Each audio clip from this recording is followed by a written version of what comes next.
Bueno, espero que ya esté grabando. Bueno, buenas noches, chicos. No hay nada más para entrar porque me parece raro que seamos tres nada más. Mira, puede que, o sea, puede que haya más, pero me aparece un cartelito acá arriba que Ah, dice que alguien quiere entrar.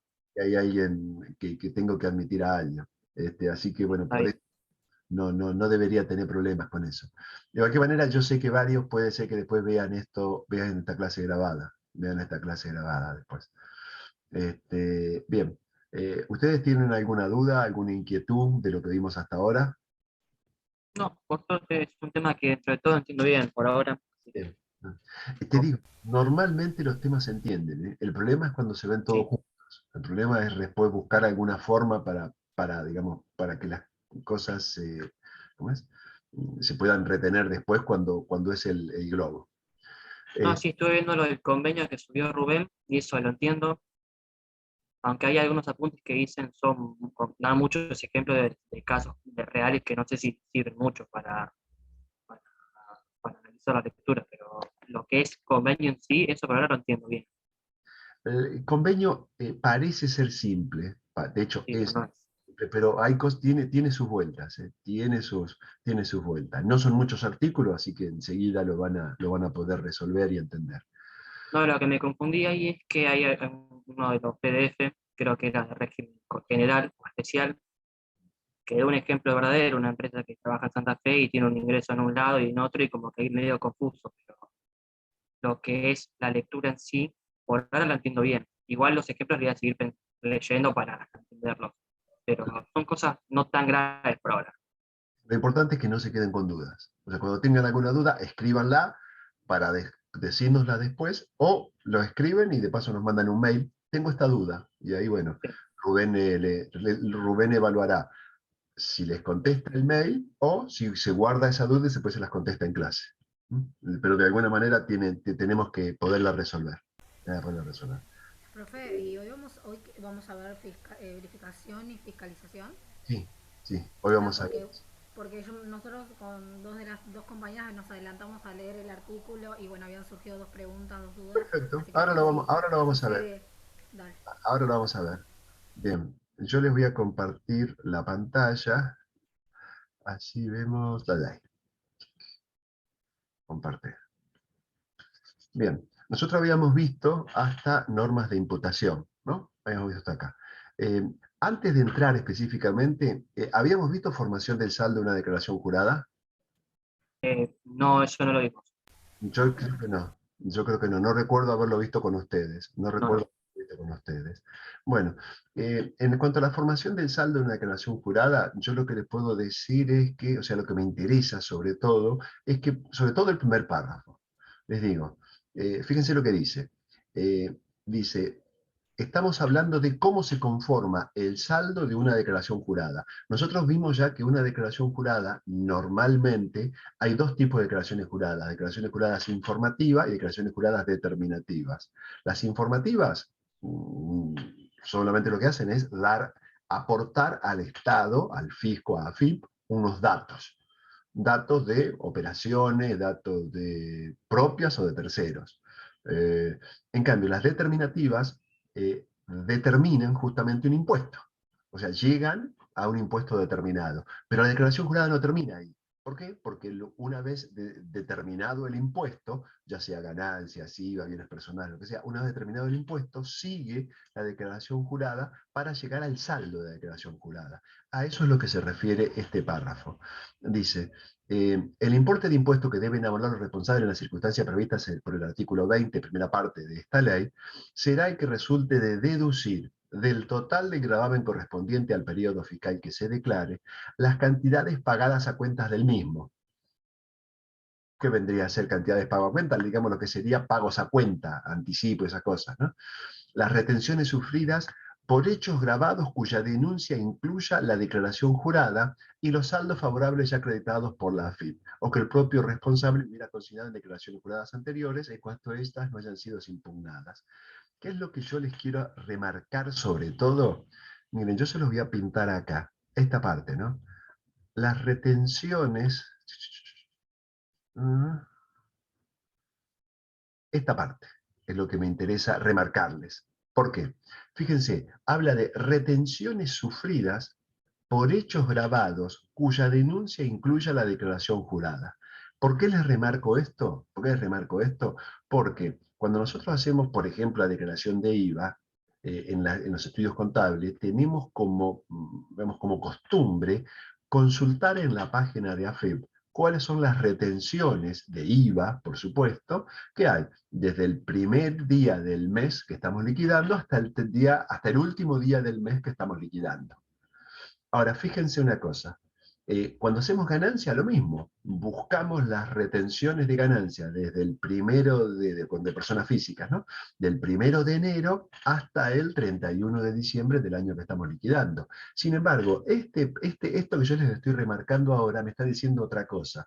Me dice que yo, además, puedo incluir retenciones sufridas por hechos grabados cuya denuncia incluya la declaración jurada. Es decir, si yo incluí, vamos a suponer, en la declaración, estoy haciendo, ahora que estamos haciendo todos los contadores, la declaración jurada del año 2021, y yo le pedí a FIP las retenciones del 1 de enero del 21 al 31 de diciembre del 21, en principio es correcto. Pero si yo incluía en la declaración jurada hechos imponibles cuya retención se me produjo en enero, febrero, marzo o abril, yo puedo incluir esas retenciones de enero, febrero, marzo o abril en la declaración jurada del 2021, porque me dice que se forma por retenciones sufridas por hechos grabados cuya denuncia incluya la declaración jurada. Es decir, si está el hecho imponible declarado en la declaración jurada, todos los accesorios de ese hecho imponible pueden ser incluidos en la declaración jurada. ¿Mm? Esto es válido para ganancias, es válido para IVA, en sí para todos los impuestos nacionales. ¿Por qué? Porque la ley de procedimiento, este artículo y este párrafo sobre todo, es el que me los está indicando. Entonces, aunque le parezca mentira, alguna vez tuve que ir con la ley de procedimiento a una verificación porque me objetaban eso justamente, que yo había incluido retenciones o percepciones, no recuerdo bien porque también es válido para percepciones, que estaban fuera del periodo que yo estaba liquidando. Me decían, pero estás liquidando, vamos a suponer, 2015, ¿por qué me incluís retenciones o percepciones del enero, febrero del 2016?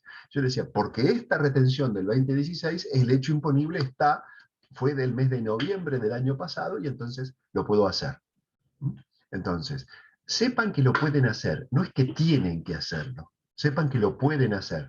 ¿Cuándo les sugiero hacerlo? Bueno, cuando sea muy significativo, obviamente. Esto que yo les digo en ganancias, también por supuesto puede serle muy significativos en IVA. O sea, sobre todo les digo, por ejemplo, para empresas constructoras, que a veces facturan el día 30, el último día del mes, y les pagan, vamos a suponer, a los 10 días. Entonces, nosotros, si incluimos solamente las retenciones del mes, retenciones y percepciones del mes, vamos a tener que pagar, digamos, esperen que estoy admitiendo años, si estamos registrando, si estamos declarando solamente las retenciones o percepciones del mes, estamos pagando un IVA que al mes siguiente vamos a tener saldo a favor. Entonces, es muy conveniente esto de tener en cuenta este párrafo, esta parte que yo les he remarcado ahora. ¿Alguna pregunta con esto? O sea, profe, que se factura, pero cuando se le va a pagar, por ejemplo, en el caso de la empresa constructora, ahí le dan el certificado de la retención. O Claro, sea, ahí es donde la va a registrar porque y... la retención me la van a hacer cuando me paguen. Al momento de pagarme, me retienen. Entonces, yo lo que estoy diciendo, imagínense, por ejemplo, yo tengo una empresa constructora, supónganse, ¿no? Que en el mes de mayo, de repente, sin venirme facturando, termina una obra y me factura, supónganse, les tiro un monto cualquiera, 10 millones de pesos. Al facturarme 10 millones de pesos, imagínense ustedes que tenemos un monto, supónganse, 2 millones de pesos de IVA de débito fiscal. Cuando me pagan, me retienen un monto muy importante de IVA. Pero ¿cuándo me pagaron? Me pagaron al mes siguiente. Entonces, ¿qué tengo que hacer yo? yo puedo incluir la retención esa en la declaración jurada del mes de mayo, aún con la retención que me hicieron con fecha de junio. Sí, puedo hacerlo porque se trata de retenciones sufridas por hechos grabados cuya denuncia incluya la declaración jurada. Es muy importante para IVA, sobre todo cuando son montos muy significativos. Si son montos chiquititos y pavadas, no lo hagan. ¿Saben por qué les digo que no lo hagan? Porque después tienen que acordarse al mes siguiente de no volver a repetir la retención. Como al mes siguiente ustedes van a pedir las retenciones, vamos a suponer, del 1 de junio al 30 de junio, va a aparecerle esta retención también. Y ustedes ya la incluyeron en la declaración jurada del mes anterior. Entonces, ¿lo hacemos cuándo? Cuando vale la pena. Sí vale la pena. Si no, tratamos de no hacerlo para no, digamos, tener esa carga administrativa de tener que recordarnos de lo que tenemos que hacer. ¿Sí? Profe, pero entonces que en el caso de que no lo hagamos porque no sea significativo, se declara en el momento que la recibimos, en el periodo Exactamente. ese. Sí, Ah, sí, sí. O sea, por eso dije, es algo que la ley me dice cómo se informa el saldo, que yo puedo hacerlo, pero no es una obligación hacerlo. ¿Cuándo les sugiero hacerlo? Cuando es muy significativo. Eso sí, sin duda. Bueno, ya les hablé, entonces, habíamos visto la clase anterior la parte de imputación, ya les hablé la diferencia entre compensación y reimputación. Eh, vamos al 31. Vamos al 31, que es pago provisorio de impuestos vencidos. ¿Mm? Bien, primero vamos a leerlo y después les voy a decir de qué se trata. 31.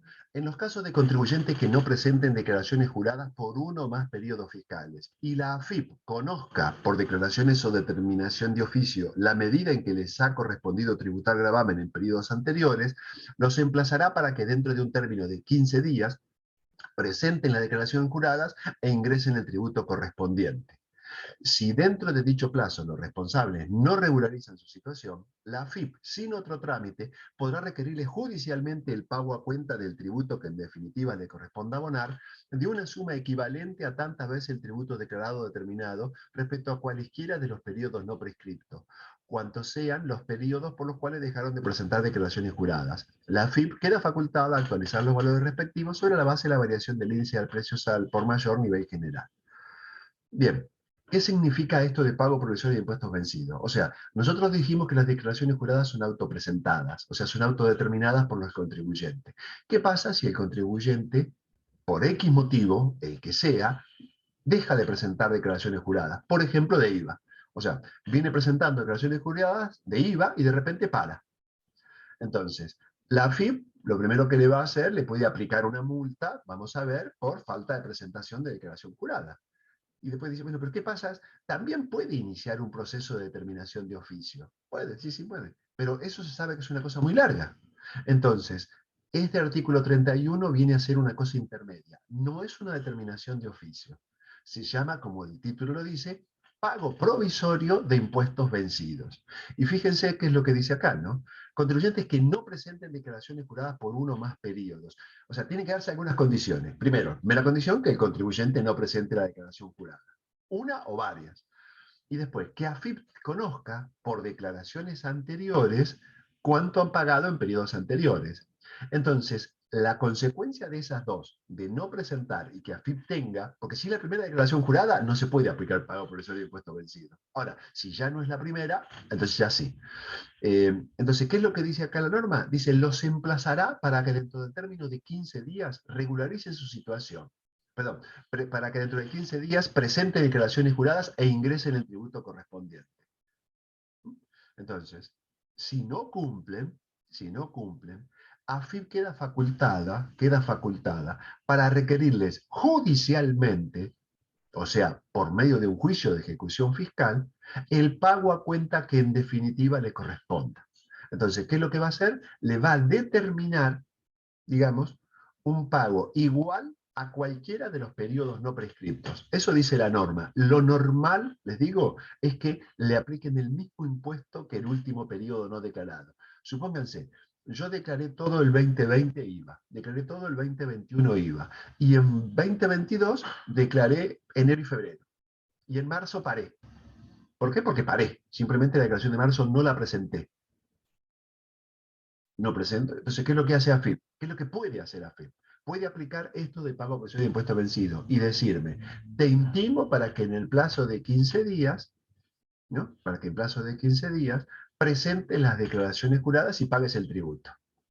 Si yo no cumplo con ese plazo extraordinario de 15 días, eso independiente de los intereses y las multas, ¿eh? Si yo no presento esta declaración jurada dentro de los términos de 15 días, recuerden siempre que son 15 días hábiles administrativos, eso habilita a AFIP a que me inicie un juicio de ejecución fiscal estimándome un impuesto por cada mes. En este caso yo dije que no presenté marzo solamente, ¿no? Puede ser marzo, imagínense que yo no presenté ni marzo, ni abril, ni mayo. Bueno, mayo todavía no venció, pero supónganse que ya venció, ¿no? Entonces me puede aplicar ese pago provisorio, puede determinar estimativamente ese monto y reclamarme judicialmente ese pago provisorio de impuesto vencido. ¿Mm? Entonces, recuerden, no es una determinación de oficio, tampoco es una estimación, es un instituto intermedio, pago provisorio de impuesto vencido. ¿Mm? Tienen que darse las condiciones, o sea, no basta con que no presente la declaración jurada, tiene que intimarme y tienen que pasar 15 días. Y si cumplido el lapso de 15 días, no presento la declaración jurada, entonces ahí sí puede aplicar este instituto. ¿Está claro? Sí, profe, una consulta le quería hacer. Esto tiene, o sea, es lo mismo que una notificación, No, no es, porque el profe no no es es, lo mismo. ¿a qué te referís con que es lo mismo una notificación? Porque no tiene sentido. Claro, si uno no presenta la declaración jurada, según tengo entendido, la FIP le envía una notificación para que la presente, ¿no? Y la pague. No, no es una ¿Sería eso? no es una, porque todas son notificaciones, por eso no te entendía la pregunta. Lo que corresponde decir técnicamente acá es una intimación. Ah, intimación. Ah, eso era todo. Intimación que se produce a través de una notificación. Ah, ok. O sea, Intimación, ustedes entonces. tienen que tener en cuenta siempre cuando reciban alguna notificación de AFIP, cuál es el verbo.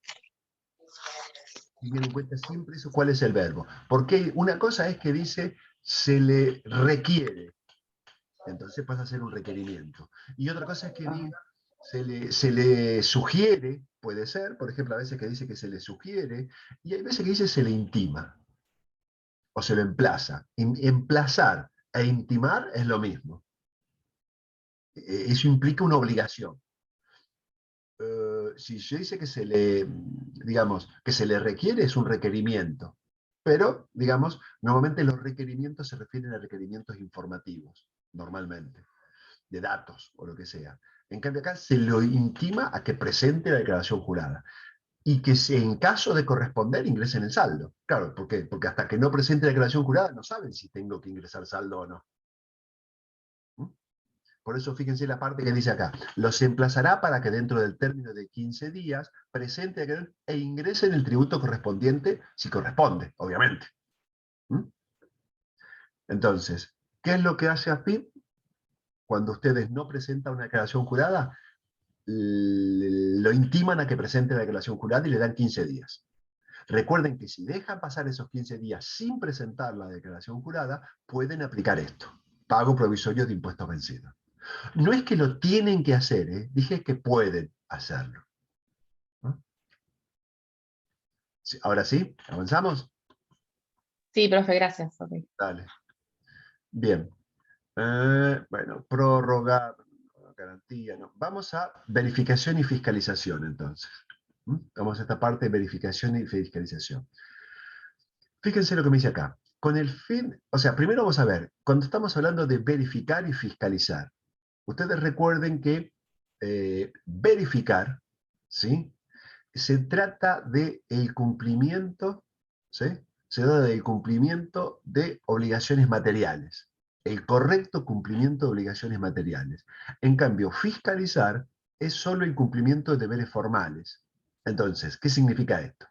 Que si me dice que me van a fiscalizar, la fiscalización se puede hacer solamente controlando que haya presentado las declaraciones juradas. Nada más.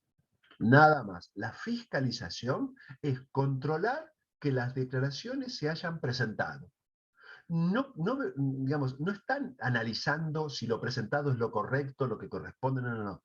Cuando estamos hablando de fiscalización, la fiscalización lo que controla es que se haya presentado en tiempo y forma, nada más. Ahora, cuando hablamos de verificar, ahí sí estamos viendo si lo declarado es lo correcto. ¿Mm?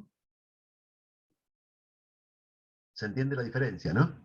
Entre verificar y fiscalizar. La verificación es si se cumplen, digamos, si está correctamente aplicada o presentada la declaración jurada. En cambio, la fiscalización se refiere a si fue presentada en tiempo y forma.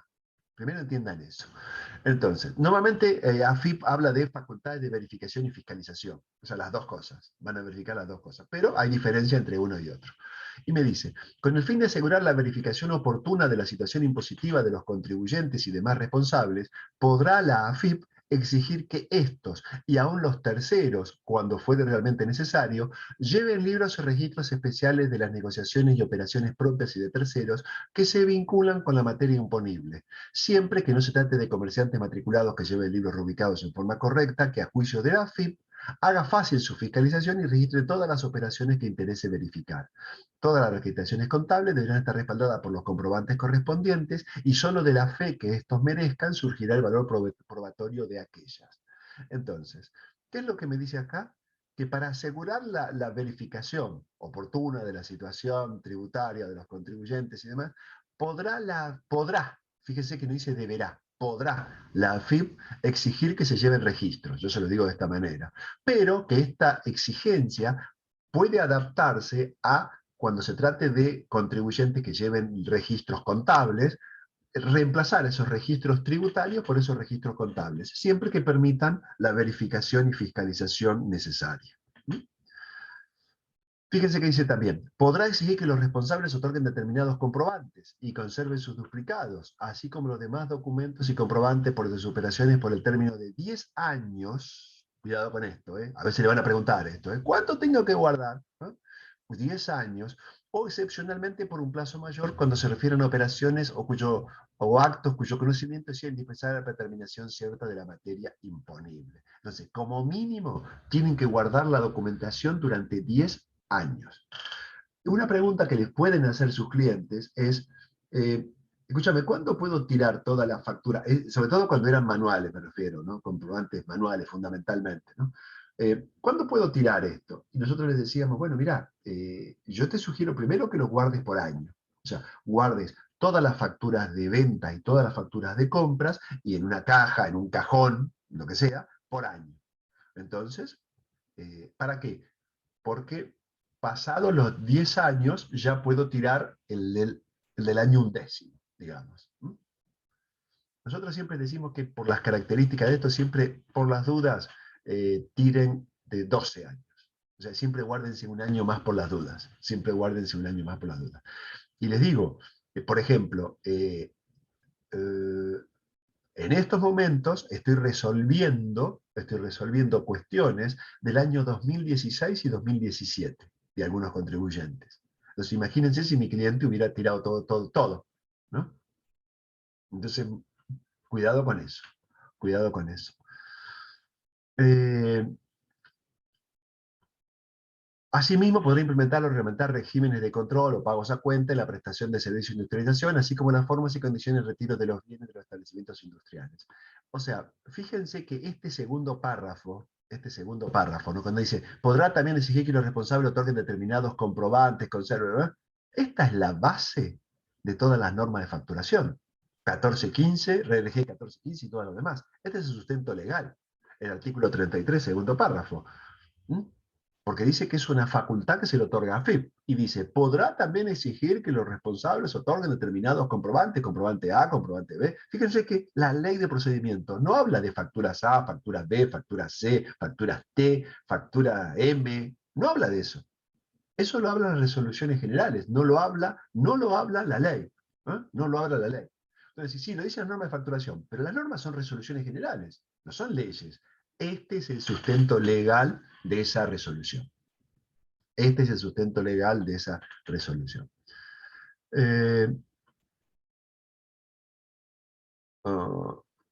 Hay una cosa que a veces tiene algún tipo de... fíjese que dice, los libros y la documentación a la que se refiere el presente artículo deberán permanecer a disposición de la AFIP en el domicilio fiscal. Cuidado con esto. ¿Por qué?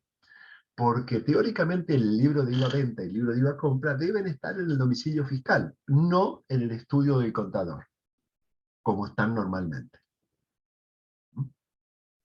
Dice que deben estar ahí. ¿Normalmente están en el domicilio fiscal? No. Normalmente no están en el domicilio fiscal del contribuyente. Pero la ley dice que deben estar ahí. ¿Y por qué no están? Y normalmente no están porque están donde se llevan los registros. Y normalmente se llevan los registros, sobre todo los contribuyentes chiquititos, en el estudio del contador. Entonces, normalmente los libros están en el registro. De cualquier manera, es raro que tengan un inconveniente. ¿Por qué? Porque AFIP cuando viene a ver los libros, no viene a verlos de, digamos, de improviso vengo a ver los libros. No es normal que hagan eso. Normalmente lo que vienen y dejan un requerimiento para que dentro de unos días se presenten esos libros. Entonces, no hay problema, cuando llega el día, se presentan los libros. No es un problema, no van a tener problemas. ¿Alguna pregunta con esto hasta acá? Sí, profe, cuando Dale. dice que AFIP puede exigir que se lleven libros o registros especiales, Sí. ¿a qué está haciendo referencia, por ejemplo? Un Al ejemplo. libro de IVA ventas, IVA compras. Ah, A eso se refiere. claro, porque en realidad después lo que son las SAC, el libro diario y eso ya de por sí... Esos son libros contables. Esos son libros Claro, contables. El libro diario, el libro de inventarios y balances, esos son libros contables. sí, Fíjate que las normas de facturación, nosotros decimos normas de facturación porque si lo achicamos, en realidad son normas de facturación y registración. Son normas nobles, y me dicen cómo tienen que ser los registros, qué tienen que contener los registros y cómo deben ser. Por eso es que, como nosotros tenemos que registrar todos los comprobantes tenemos que registrar, entonces, ¿qué es lo que pasa? No podemos, digamos, es raro que esto se lleve en un libro diario. ¿Por qué? Y porque, fíjense, por ejemplo, yo estoy haciendo un trabajo en una empresa que, por ejemplo, de un solo mes, estoy hablando, tengo más de 35.000 registros. 35.000 comprobantes ha emitido en un solo mes. Entonces, imagínense el tamaño que tienen que tener, la cantidad de tomos que tiene que tener el libro diario. Entonces, ¿qué es lo que se hace? Se llevan subdiarios de IVA-venta, subdiarios de IVA-compra. Entonces se lleva, y después, ¿qué es lo que hacemos? Bueno, hacemos un registro en el diario, ¿sí?, de los resúmenes de ese subdiario. Eso es lo normal, eso es lo normal. Entonces, con los subdiarios de IVA-venta y de IVA-compra, lo que hacemos es, cumplimos con los requisitos tributarios y los amoldamos para que nos sirvan para los registros contables. Pero los registros, los libros comerciales, digamos, que nos sirven para hacer el balance, son libros comerciales, que responden a otras cosas, no a normas tributarias. ¿Ahora sí? sí, profe, gracias. El 33.1 es una cosa importante, es una nueva obligación que tienen los contribuyentes. Fíjense, me dice, los contribuyentes estarán obligados a constatar que las facturas o documento equivalente que reciban por sus compras o locaciones se encuentren debidamente autorizados por la AFIP. ¿Quiénes deben cumplir esto? Todos. ¿Es una opción? No, están obligados. Es lo que dice la ley. El Poder Ejecutivo Nacional limitará la obligación de decir en el párrafo precedente en función de indicadores de carácter subjetivo, atendiendo a la disponibilidad de medios existentes para realizar la respectiva votación y al nivel de operaciones de los contribuyentes. Entonces, no existe esta limitación. La ley dice que estamos obligados a verificar y constatar las facturas o documentos que el equivalente se encuentren debidamente autorizados por la AFIP. ¿Cuándo hacemos esto nosotros? Cuando sospechamos que hay algo mal, o de operaciones muy significativas. Ahí lo hacemos, si no, normalmente no lo hacemos. Fíjense que si yo le estoy diciendo de que la cantidad de operaciones que estamos teniendo nosotros, con contribuyentes medianos o chicos, o una cosa así, imagínense ustedes si tuviéramos que constatar todos los comprobantes, todos los comprobantes. Obviamente no terminaríamos nunca, nunca. Sería imposible presentar una declaración jurada en términos. Con algunas personas, obviamente, si yo tengo 2 facturas al mes o una factura por el mes, no tendría ningún problema en hacerlo. Pero si son 1000 o 2000 o 30.000, ¿cómo hago para estar constatando eso? Es imposible. Pero bueno, sepan que la obligación está. Vamos a ver el 34 ahora. Recuérdense, cuando tengan alguna duda me dicen. El 34 es para que los contribuyentes utilicen, o sea, se faculta a la AFIP para que los contribuyentes utilicen determinados medios de pago. Medios de pago. Dice, pero fíjense, acá hay algunas cositas, ¿no? Fíjense lo que empieza diciendo el artículo, ¿no? Facúltase al Poder Ejecutivo Nacional a condicionar el cómputo de deducciones, créditos fiscales y demás efectos tributarios de interés del contribuyente y o responsable a la utilización de determinados medios de pago u otra forma de comprobación de las operaciones, en cuyo caso los contribuyentes que no utilicen tales medios o formas de comprobación quedarán obligados a acreditar la veracidad de las operaciones para poder computar a su favor los conceptos indicados. Idénticos efectos los indicados en el párrafo precedente se aplicarán a aquellos contribuyentes que por sus compras o ocasiones reciban factura o documento equivalente, apócrifos o no autorizados, cuando estuvieron obligados a realizar la constatación dispuesta en el artículo sin número incorporado a continuación del artículo 33. ¡Oso! ¿Ustedes notaron algo? Sí, Escuché profe. el ruido nada más. Como No, que no le sé fue qué la luz, pasó. ¿volvió? Fue un corte, ¿eh? Sí, sí, sí. Yo tengo una UPS acá, por eso no, por eso aguantó, ¿eh? Por eso aguantó. Este, pero bueno, pero estos cortecitos tenía pasto, pero bueno, ayer no fue así. Ayer no fue así. Bueno, fíjense lo que me dice acá. Dice, por un lado, bueno, fíjense lo que dice arriba, ¿no? Faculta a la FIP para que los contribuyentes utilicen determinados medios de pago. O sea, el título está mal, porque no se faculta a la FIP, se faculta al Poder Ejecutivo, de movida. La ley dice eso. O sea, RPAR se equivocó ahí cuando pone faculta hacia la FIP. No, se faculta al Poder Ejecutivo. Ahora bien, este artículo 34 llegó a la Corte Suprema. Este artículo 34. ¿Por qué? Porque este artículo 34 se opone a la ley antievasión. O sea, este artículo 34 está diciendo una cosa, la ley antievasión está diciendo otra. La ley antievasión, que es otra ley, que es otra ley, lo que está diciendo es que también establece determinados medios de pago. Pero lo que dice la ley es que cuando no se utilicen los medios de pago, no se podrá aplicar deducciones, no se puede utilizar como deducciones, ni será computable el crédito fiscal. Eso es lo que dice la ley antievasión. ¿Qué es lo que dice acá?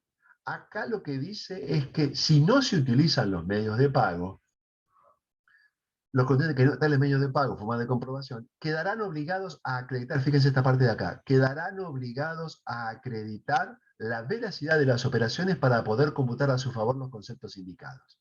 Entonces, son dos cosas muy distintas. La ley antievasión me dice que si no pago por los medios indicados por la ley antievasión, no puede ser deducible, obviamente es en ganancias, y no puede generarme crédito fiscal, obviamente es en IVA. En cambio, esta ley lo que dice es que si no utilizo los medios de pago, quedarán obligados a acreditar la veracidad de las operaciones para poder computar. Entonces, esta ley es distinta. Cuando llegó a la Corte Suprema, la Corte Suprema dijo de que este artículo 34 tiene prioridad sobre la ley antievasión. ¿Y por qué? Porque la ley antievasión es genérica, en cambio esto es específico. Específicamente para la Corte Suprema, este artículo tiene prioridad para las normas tributarias que la ley antievasión.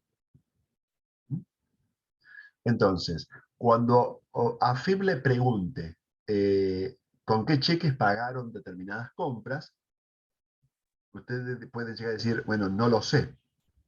AFIP puede llegar a decirle, bueno, entonces te voy a impugnar todas las compras. Y otro va a decir, no, yo puedo verificar la veracidad de las operaciones. Entonces, digamos, son formas, digamos, de, entre comillas, pelear con AFIP. Recuerden ustedes, este artículo 34 tiene prioridad sobre la ley antievasión. Se cortó, se corta. ¿Se Ahí está está, profe, volvió. cortando? Ahí se lo escucha bien. Ahora sí. ¿Ahí volvió? Sí, ¿no? Sí, sí, volvió bien. Y ahora sí. Ahí volvió, perfecto. Este, yo les decía, recuerden que este artículo 34 tiene prioridad sobre la ley antievasión. Entonces, no es que la impugnación va a ser automática. Nosotros estamos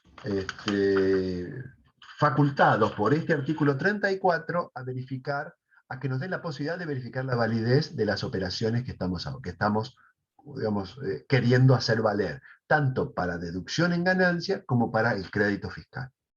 ¿Mm? ¿Alguna pregunta hasta acá? ¿No? Seguimos entonces. Seguimos. Artículo 35.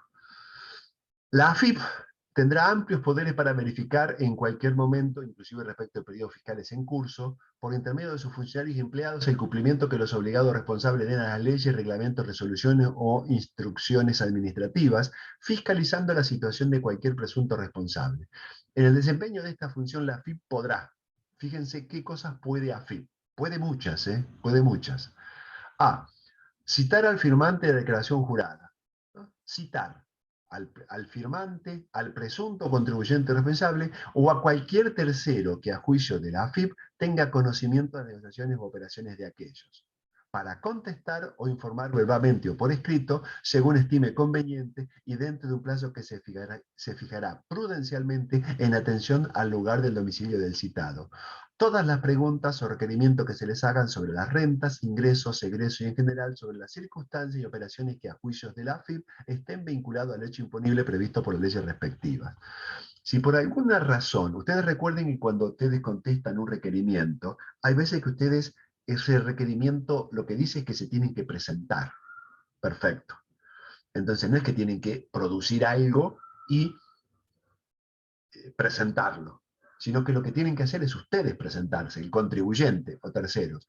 Lo normal, les digo, es que los contribuyentes no se presenten. O sea, lo normal es que los presentemos nosotros los contadores. ¿Por qué? Porque el contribuyente, primero porque el contribuyente se asusta mucho, primero. Porque el contribuyente se asusta mucho y tiene mucho miedo. Se asusta y tiene mucho miedo. Y entonces pueden contestar a veces cualquier cosa. A veces, en cambio nosotros los contadores tenemos más experiencia en este tipo de cosas y sabemos qué cosas decir y qué cosas no decir. A veces vamos juntos con el contribuyente, pero si vamos solos, recuerden que tienen que ustedes, una de las cosas que tienen que tener siempre es acreditar la representación del contribuyente. Entonces, una de las cosas que tienen que llevar es un poder para poder ir en nombre del contribuyente. Cuando ustedes contestan lo que se les está preguntando, ustedes las preguntas van a ser verbales, las respuestas van a ser verbales. Cuando finaliza esto, lo que va a hacer el inspector normalmente es elaborar un acta, en el cual va a colocar quién se presenta, o sea, quién lo atiende, en carácter de qué, quién se presenta en carácter de qué, y qué se le pregunta y qué contesta. Ustedes lean todo si lo que se le pregunta es exactamente lo que dice que se le pregunte, exactamente lo que se le preguntó, y si lo que dicen que ustedes contestaron es exactamente lo que ustedes contestaron. Si falta algo o si le agregaron algo, ustedes dicen, ustedes cuando firman van a decir, en esta parte no estoy de acuerdo, o sea, ustedes pueden agregar, o sea, pueden manifestar, porque eso es una manifestación en sí del funcionario que está actuando con ustedes. Ustedes pueden agregar cosas o sacar cosas, o decir, esta parte no estoy de acuerdo porque esto no se dijo, esto no fue así, yo no dije eso, o lo que sea. Normalmente no ocurre esto. Normalmente el inspector no va a poner cosas que se dijeron que no se dijeron, lo normal, y no va a poner preguntas que se hicieron o que no se hicieron y que les pone como que se hicieron. Eso normalmente no ocurre. Ustedes, pero lean ustedes bien a ver si lo contestado es lo que a ustedes les parece lo más correcto. ¿Mm? Bien. Después, exigir de los responsables terceros la presentación de todos los comprobantes y justificativos que se refieren al hecho precedentemente señalado. Perfecto. Fíjense que dice acá, exigir de los responsables la presentación. Cuando les exijan la presentación, ustedes están obligados a exhibirlos, no a entregarlos. Que en el acta quede que ustedes exhibieron los comprobantes. Inclusive si le quieren hacer copia, que ellos le hicieron copia. Pero no dejen los comprobantes originales. ¿Mm? Exigir de los responsables terceros la presentación de todo. Presentación, no dice, una cosa es presentar, otra cosa es entregar. Ahí dice presentar. Después, inspeccionar los libros, anotaciones, papeles y documentos de responsables o terceros que puedan registrar o comprobar negociaciones y operaciones que se juzguen vinculadas a los datos que contengan y deban contener declaraciones juradas. Perfecto.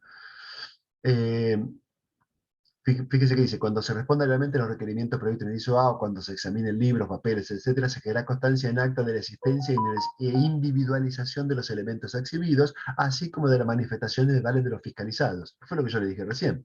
Dichas actas que extenderán los funcionarios y empleados de AFIP, sean o no firmadas por el interesado, harán plena fe mientras no se pruebe su falsedad. Entonces, o sea, después vamos a pelearlo, pero si ustedes no están de acuerdo, o sea, no crean que por no firmarla no le van a dar validez al acta. ¿No? Lo que va a hacer el inspector va a poner, se niega a firmar y va a dar por cerrar el acta, nada más. Nunca me pasó esto, nunca me negué a firmar un acta, me refiero. Y nunca me pasó que pusieran algo que no correspondía, que no sea lo que yo haya dicho o que no sea lo que me hayan preguntado. Requerir por medio del administrador federal y demás funcionarios especialmente autorizados para estos fines por la AFIP, el auxilio inmediato de la fuerza pública cuando tropezasen con inconvenientes en el desempeño de sus funciones, cuando dicho auxilio fuere menester para hacer comparecer a los responsables y terceros, o cuando fuere necesario para la ejecución de las órdenes de allanamiento. Bueno, personalmente nunca me pasó que AFIP tenga que recurrir a la fuerza pública, a la policía, vamos a decir, la policía o la autoridad, para hacer cumplir, digamos, las órdenes o de allanamiento o de comparecencia, ¿no? Dicho auxilio deberá acordarse sin demora, bajo la exclusiva responsabilidad del funcionario que lo haya requerido, y en su defecto el funcionario o empleado policial responsable de la negativa o omisión incurrirá en la pena establecida en el Código Penal. Normalmente, obviamente, la policía no se va a negar a esto. Recuerden una cosa respecto a las órdenes de allanamiento, si bien es demasiado para ustedes, ¿no? Pero cuidado cuando se allana un estudio contable. ¿Por qué? Porque cuando se allana el estudio contable es obligatorio que intervengan los colegios o consejos profesionales. Tienen que intervenir. ¿Por qué? Porque tienen que velar que si el allanamiento es por un contribuyente, que no recaben datos de todos los contribuyentes de ese estudio contable. Si desde el contribuyente A, bueno, que recaben datos, documentos del contribuyente A, no del B, ni del C, ni del J, lo que sea. Por eso, cuando el allanamiento es de un estudio contable, tiene un tratamiento especial, distinto. Sí, ¿qué me querían preguntar? No digo que, pero ¿en qué caso sea un allanamiento? Tiene que ser algo grave, ¿no? Para que sea Normalmente allanamiento. sí, normalmente sí. No, o sea, nunca me pasó que allanen ni estudio ni ningún conocido mío, pero sé de casos de allanamientos, o sea, a veces, una vez me acuerdo que me llamaron del Consejo Profesional de Loma de Zamora porque iban a allanar un estudio. Entonces, bueno, pero yo no podía, yo vivo muy lejos del Consejo de Lomas, entonces pedí que fuera otro contador para fiscalizar el allanamiento en nombre del Consejo.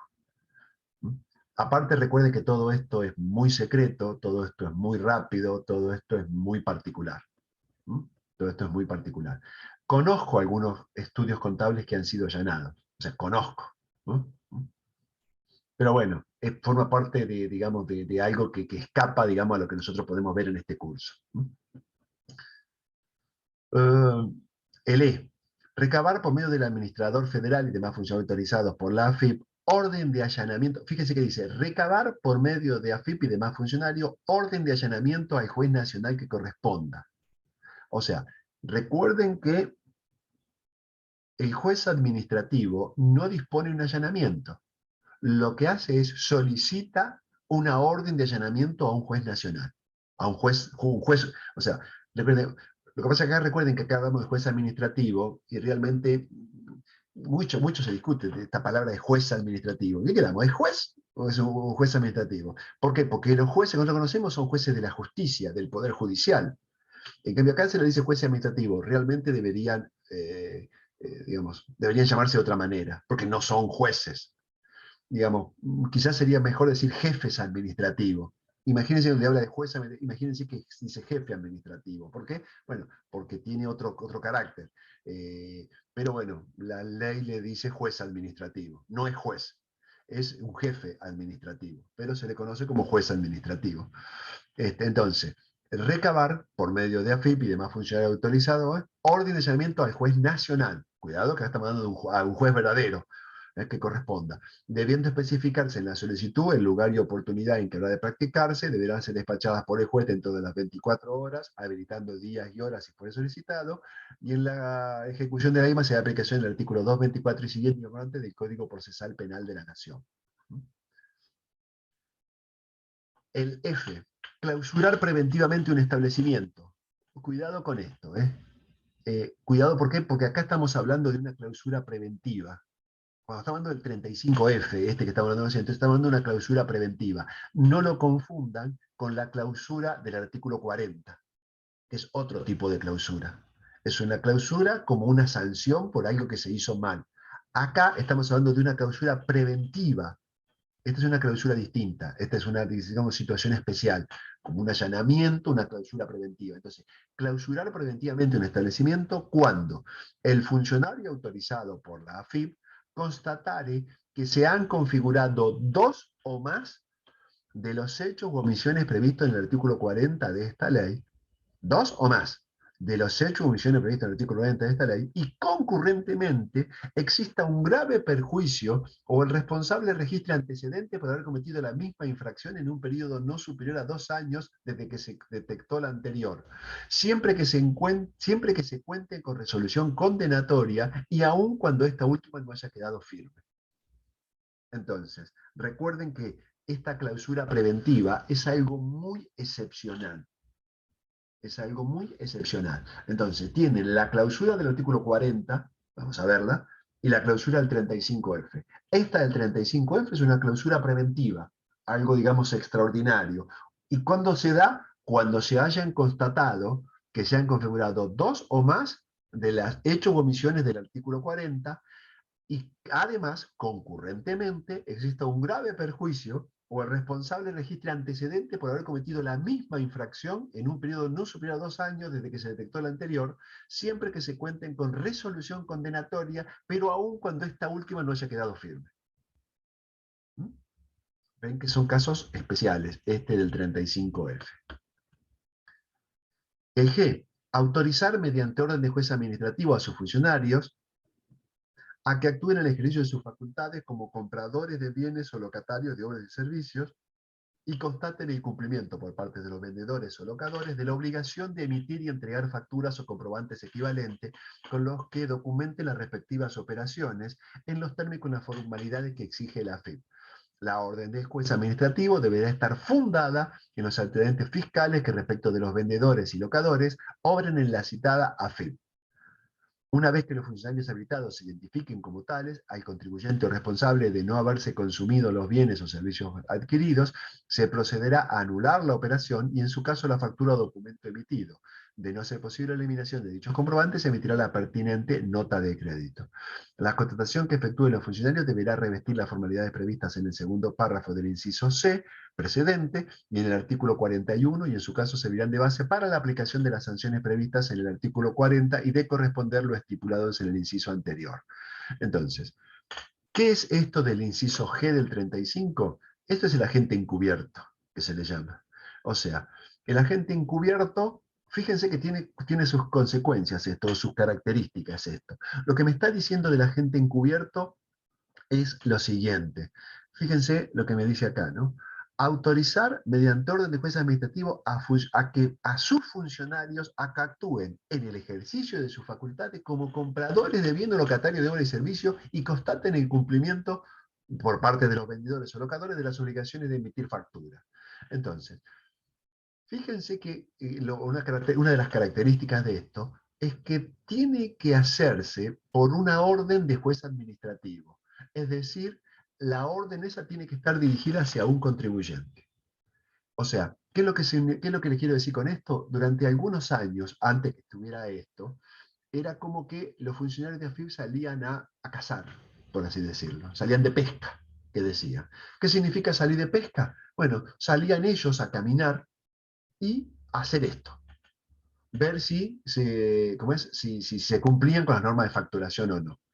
Este artículo G autoriza a la gente encubierto, pero dice que lo que establece es que tiene que ser con una orden de un juez administrativo hacia un determinado contribuyente, y que esa orden del juez debe estar fundada en antecedentes fiscales que respecto de los vendedores y recadadores obren la citada AFIP. Esto, recuerden ustedes, es, digamos, o sea, el juez administrativo no puede digamos, ordenar una acción de un agente encubierto si no tiene antecedentes de por qué lo está haciendo. Antecedentes previos de por qué está emitiendo esa orden para que digamos, para que vayan a hacerse los pillos, ¿no? A veces se los... Profe, me hizo acordar que hablando con un dueño de un corralón me comentaba que en otra época él tenía un bar en una playa y dice que bueno, habían ido así funcionarios de la FIP encubiertos como si fuesen clientes a tomar así alguna bebida y bueno, le dijeron que él no estaba facturando y no sé qué. Durante un tiempo se aplicó esto, ¿eh? Durante un tiempo se aplicó esto, porque no estaba este artículo 35 digamos, redactado de esta manera. Salían a hacer estas cosas. Ustedes recuerden acá que si nosotros me refiero a los contadores, ¿no? Los contribuyentes, podemos probar que no existía estos antecedentes, o sea, que no existía la orden del juez, o que existiendo la orden del juez no existían antecedentes, esto es, digamos, una cosa así como, recuerden algo así como el fruto del árbol envenenado. ¿Qué significa esto? De que si yo puedo hacer caer esto, que es el inicio de una verificación, fiscalización o sanciones, todo lo que siga de acá en adelante cae. Porque es una consecuencia del árbol envenenado. Entonces, si el origen de un procedimiento es ilegal, todo lo que sigue después es ilegal. Es una figura muy conocida en el ámbito del derecho. Esto es el fruto del árbol envenenado. Entonces lo van a ver. Entonces lo que dice acá es que, o sea, por ejemplo, se hizo caer uno porque decían que el juez había ordenado a un agente, estos agentes fedatarios que se le llaman, a este agente encubierto, porque tenía una denuncia anónima. Y la justicia dijo que eso no era suficiente. Tener una denuncia anónima no era suficiente. ¿Por qué? Bueno, porque llamo yo, hago la denuncia anónima y después corto y digo, bueno, ya tengo el antecedente para poder hacerlo. No, no.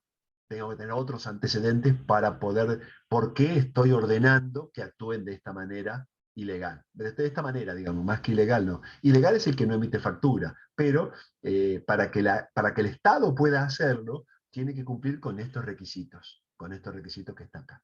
¿Mm? Bien. Y por último tenemos el H de acá. ¿Qué es lo que me dice el H?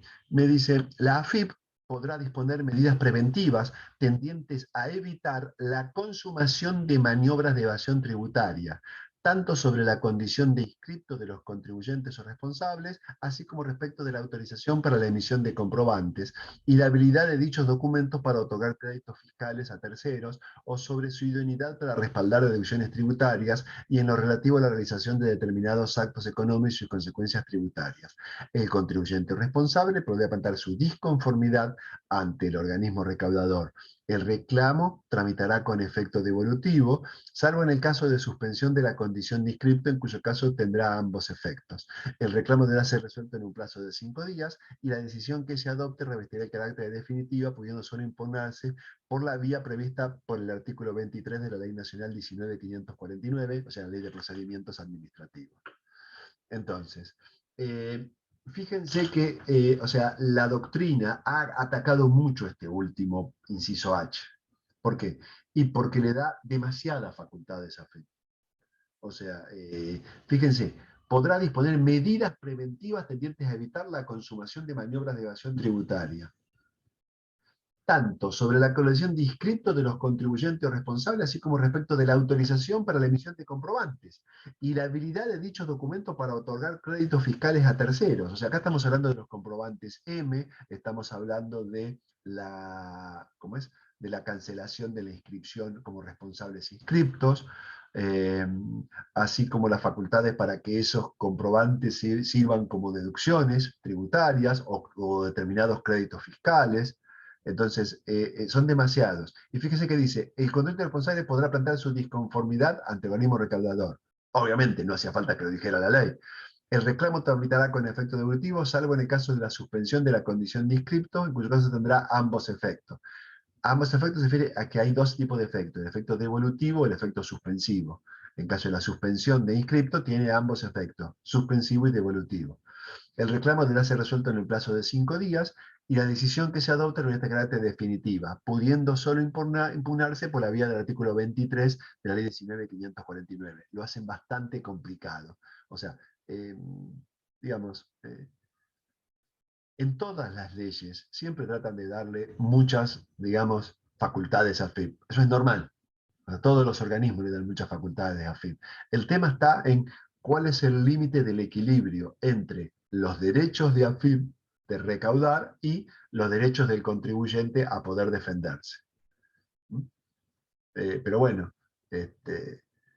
nuestra legislación es así. Digamos, hay veces que le da demasiadas facultades a AFIP, y hay veces que se las saca y le da facultades nulas. O sea, ¿qué es lo importante? Y un equilibrio. Ni uno ni otro, ni uno ni otro. La doctrina ataca mucho esto, y esto generó cualquier cantidad de juicios, y hay un montón de jurisprudencia de los dos lados, ¿eh? A veces a favor del contribuyente, a veces a favor de AFIP. No es unanimidad, no es que está todo mal, no, no, no. Hay algunas cosas que están mal porque se ha exagerado, y hay otras cosas que están bien, bien aplicadas porque correspondía. El tema es llegar al equilibrio, el tema es llegar al equilibrio. ¿Alguna pregunta con estos incisos de las facultades de AFIP?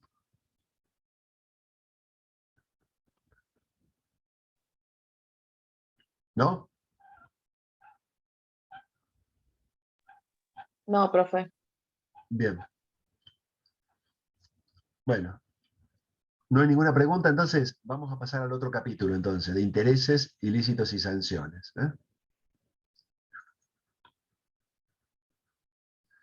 Bien.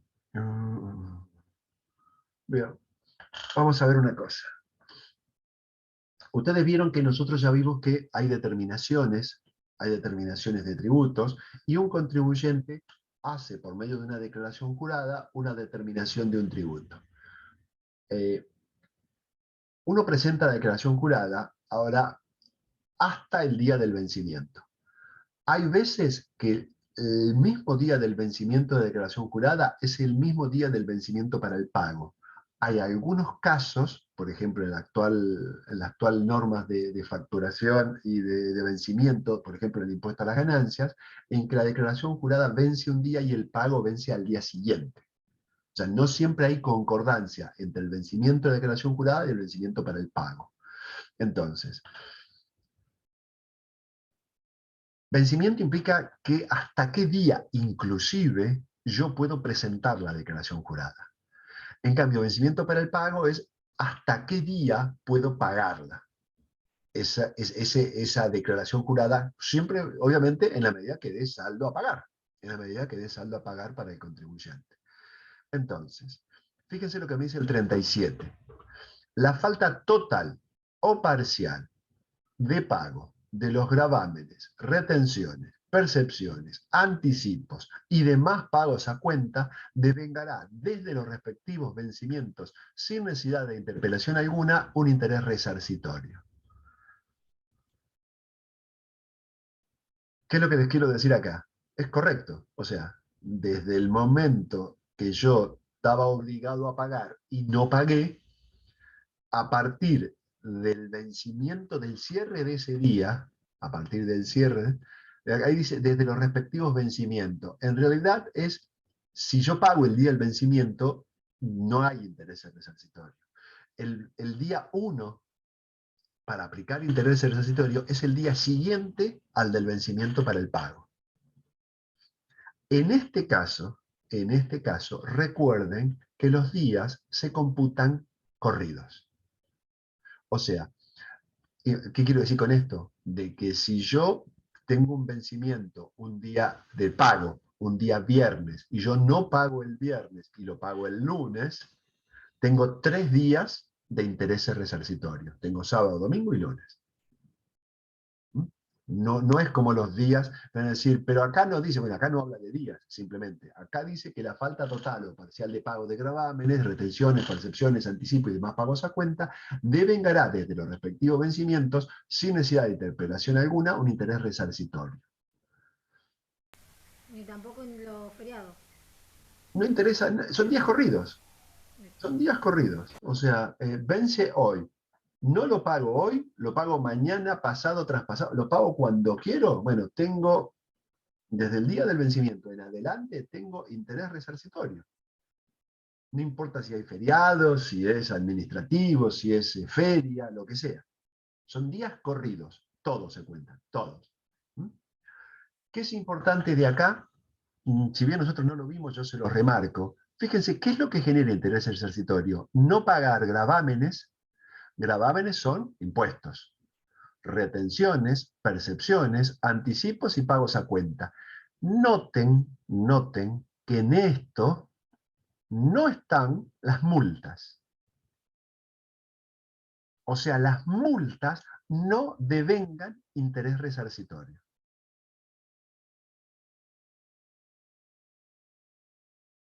¿Por qué no devengan interés resarcitorio? Porque no están previstas por la ley. ¿Para qué? ¿Es un olvido de la ley? No, no, no, el legislador lo hizo a propósito. El legislador lo hizo a propósito. ¿Por qué? Porque, digamos, las multas tienen un tratamiento distinto. Las multas tienen un tratamiento distinto. Tienen, digamos, ¿cuál es el objetivo del interés resarcitorio? Proteger la recaudación, sobre todo. Proteger la recaudación. Entonces, si yo tengo que pagar y yo no pago un impuesto, interés resarcitorio. Yo tengo que pagar una retención y no lo pago, interés resarcitorio. Una percepción, un anticipo, un pago a cuenta, sí. Pero si yo no pago una multa, no estoy atacando la recaudación. Porque las multas no están previstas en la recaudación, porque nadie sabe cuánta gente va a incumplir algo. Entonces, las multas no generan intereses resarcitorios. ¿Por qué? Porque los intereses resarcitorios se aplican a gravámenes, retenciones, percepciones, anticipos y pagos a cuenta. Después, la tasa de interés y su mecanismo de aplicación serán fijados por la Secretaría de Hacienda, mediante el Ministerio de Economía. Bueno, el tipo de interés que se fije no puede exceder del doble de la mayor tasa vigente que perciban las operaciones del Banco de la Nación. Los intereses se vengarán sin perjuicio de la actualización del artículo 129 y de las multas que pudieran corresponder, bueno, bla, bla, bla. La obligación de abonar estos intereses subsiste no obstante la falta de reserva por parte de AFIP al percibir el pago de deuda principal y mientras no haya transcurrido el término de la prescripción para el cobro de esta. Fíjense lo que dice acá, este párrafo que voy a leer ahora, ¿no? En caso de cancelarse total o parcialmente la deuda principal, sin cancelarse al mismo tiempo los intereses de dicha deuda, que dicha deuda, perdón, hubiese devengado, estos, transformados en capital, devengarán desde ese momento los intereses previstos en este artículo. Esto es lo que se conoce como intereses capitalizables. Esto es lo que se conoce como intereses capitalizables. Ah, o sea que si yo pago la deuda y los intereses no, los intereses pasan a ser intereses capitalizados. Sí, Pasan a ser el nuevo capital ahora. Y sí. eso me va a generar nuevos intereses. Sí, lo que pasa es que se llaman de otra manera, se llaman intereses capitalizables. O sea, los intereses sobre el capital me generan intereses resarcitorios. Si yo no pago esos intereses resarcitorios, lo que voy a tener va a ser intereses capitalizables. Salgo de acá, vuelvo acá y abro acá. Comparto esto. Imagínense esto, ustedes están viendo una planilla Excel ahora, ¿no? Sí.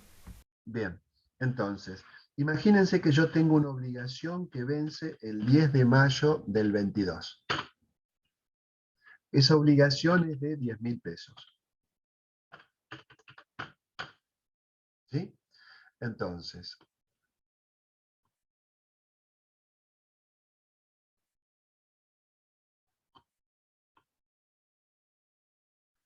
transcurre el tiempo y yo digo que el 15 de junio del 22, yo agarro y pago estos 10.000 pesos. Pero acá, este momento era el vencimiento del pago. Entonces, ¿qué fue lo que pasó? Vencía el 10 de mayo y yo lo pagué el 15 de junio. Pero ¿yo qué hago acá? Acá yo pago solo el capital. Entonces, lo que vamos a hacer es calcular qué intereses, vamos a suponer que hago el cálculo de intereses y digo que el cálculo de intereses me dio 350 pesos. Estoy tirando cualquiera, ¿no? Son los intereses resarcitorios. Entonces, ¿qué es lo que me dice? Yo esto los voy a pagar, por ejemplo, el 20 de junio del 22. Entonces, lo que me está diciendo es que desde acá hasta acá, lo que voy a tener, o sea, esto que yo tengo de acá hasta acá, son esto, vamos a suponer hasta acá, yo lo voy a poner acá, estos son intereses resarcitorios. En cambio, lo que tengo desde acá hasta acá van a ser intereses capitalizables.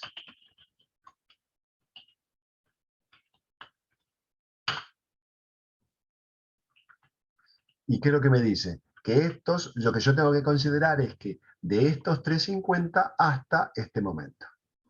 ¿Se entiende? Si yo pago todo acá, si yo pago los 10.350, perfecto. No hay ningún problema. Si yo no pago los intereses, estos intereses se me transforman en capital y van desde acá en adelante. Obviamente van a ser mucho más chiquitos, obviamente, porque acá el capital era 10.000 y acá era un plazo largo. Acá. ¿Esto saben cuándo puede pasar?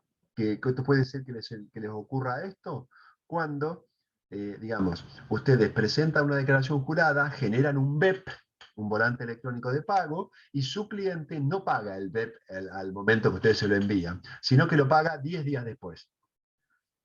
Ustedes entran y van a ver que el BEP está pagado, pero está pagado tarde. Entonces, ¿qué es lo que van a tener? Van a tener intereses capitalizables. ¿Mm? Por haber pagado tarde. Entonces, ¿qué deberían pagar ustedes, por ejemplo, el 20 del 6? ¿Qué monto deberían pagar?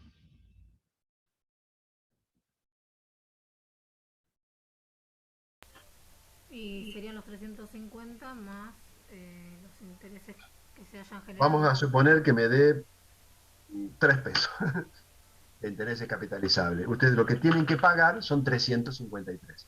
Sí. Pagan los intereses resarcitorios más 3 pesos de intereses capitalizables. ¿Sí? ¿Está claro esto? Sí, profe. Bien. Porque sigo teniendo los intereses, como no los pague, se sigue arrastrando el monto hasta Lo que que pasa es que esto se van a conoce generar nuevos intereses. técnicamente como anatosismo. Te digo, es interés de interés.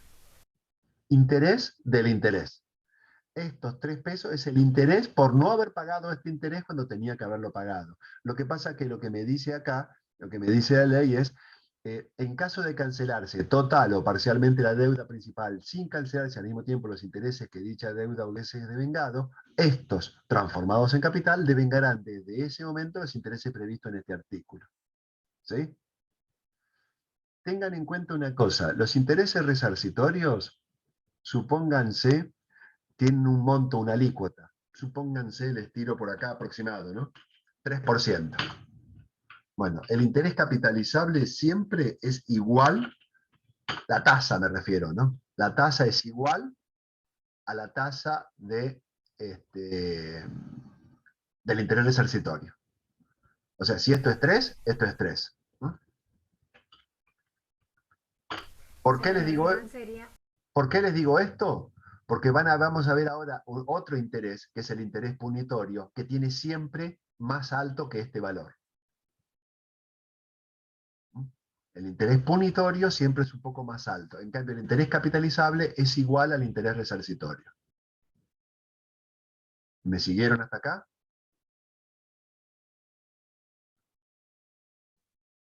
¿Alguna duda? Sí, profe, entonces el total de intereses capitalizables son 353. No. Ustedes cuando pagan tienen que generar 350 como interés resarcitorio, un BEP, Ah, está bien, está bien, está bien. y otro BEP por este como intereses capitalizables. Claro, porque sí, Dar dos sí, BEP. porque dijo que era el interés El interés del interés. el interés resarcitorio, sí. Entonces, generen dos BEP. Uno con este, o sea, cuando ustedes generen los BEP, ustedes van a ver que, vamos a suponer, ¿se acuerdan ustedes la imputación que yo les había dicho? Nosotros tenemos impuesto, tenemos concepto y tenemos subconcepto. Bien, entonces, vamos a suponer que se trate de IVA. El interés, perdón, texto.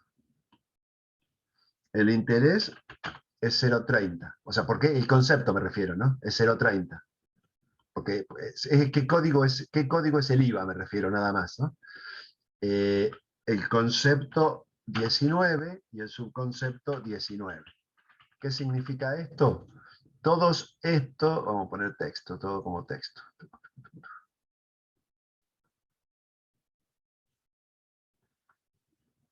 Perdón, ahí está. 30, 19, 19. Esto es el capital. Los resarcitorios va a ser 30, 19, 51. 51 es porque es interés resarcitorio. Y después tienen el capitalizable, que es 0,30, 19, y no me acuerdo ahora el número. Me parece que era 56, pero no estoy seguro de este número. Hace mucho que no genero yo BEP, los generan siempre los chicos en la oficina y entonces por eso no recuerdo bien. De esto no estoy seguro, de cuál es el subconcepto. Pero fíjense que tenemos impuesto, concepto, subconcepto. Impuesto, concepto, resarcitorio, impuesto, concepto, subconcepto. Ahora bien, tenemos acá, yo voy a pegar un saltito, ¿no? Yo voy a pegar un saltito, ¿no? Este era el 37.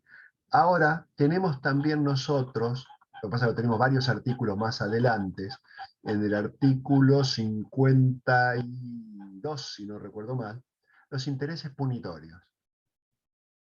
Dice, cuando sea necesario recurrir a la vía judicial para hacer efectivos los créditos y multas ejecutoriadas, fíjese que acá dice créditos y multas ejecutoriadas, los importes respectivos deben ganar un interés punitorio computable de la interposición de la demanda.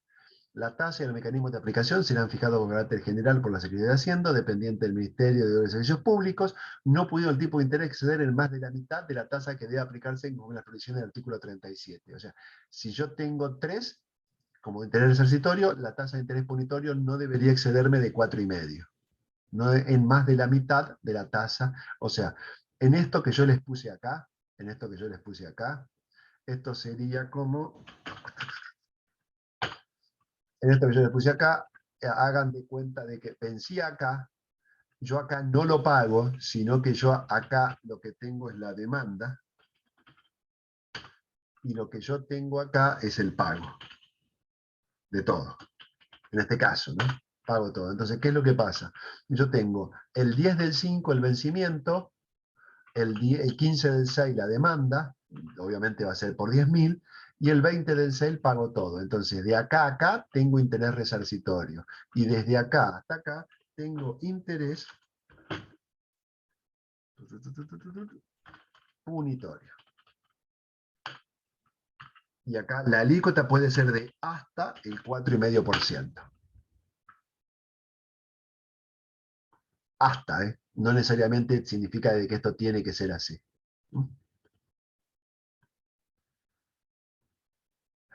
¿Lo tienen más o menos claro? Y si yo, acá puse, porque yo les puse que pago todo. Si yo no pago todo, voy a tener otra de interés recapitalizable también.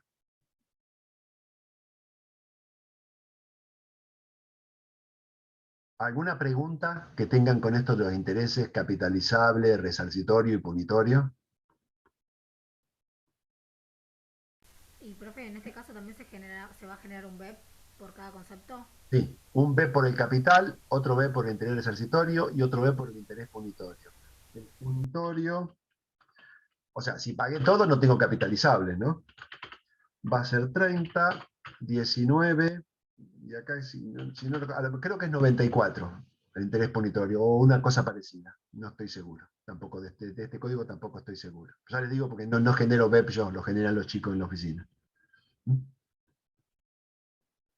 Un B por el capital, un B por el resarcitorio, capitalizable a veces y punitorios. Un B para cada concepto.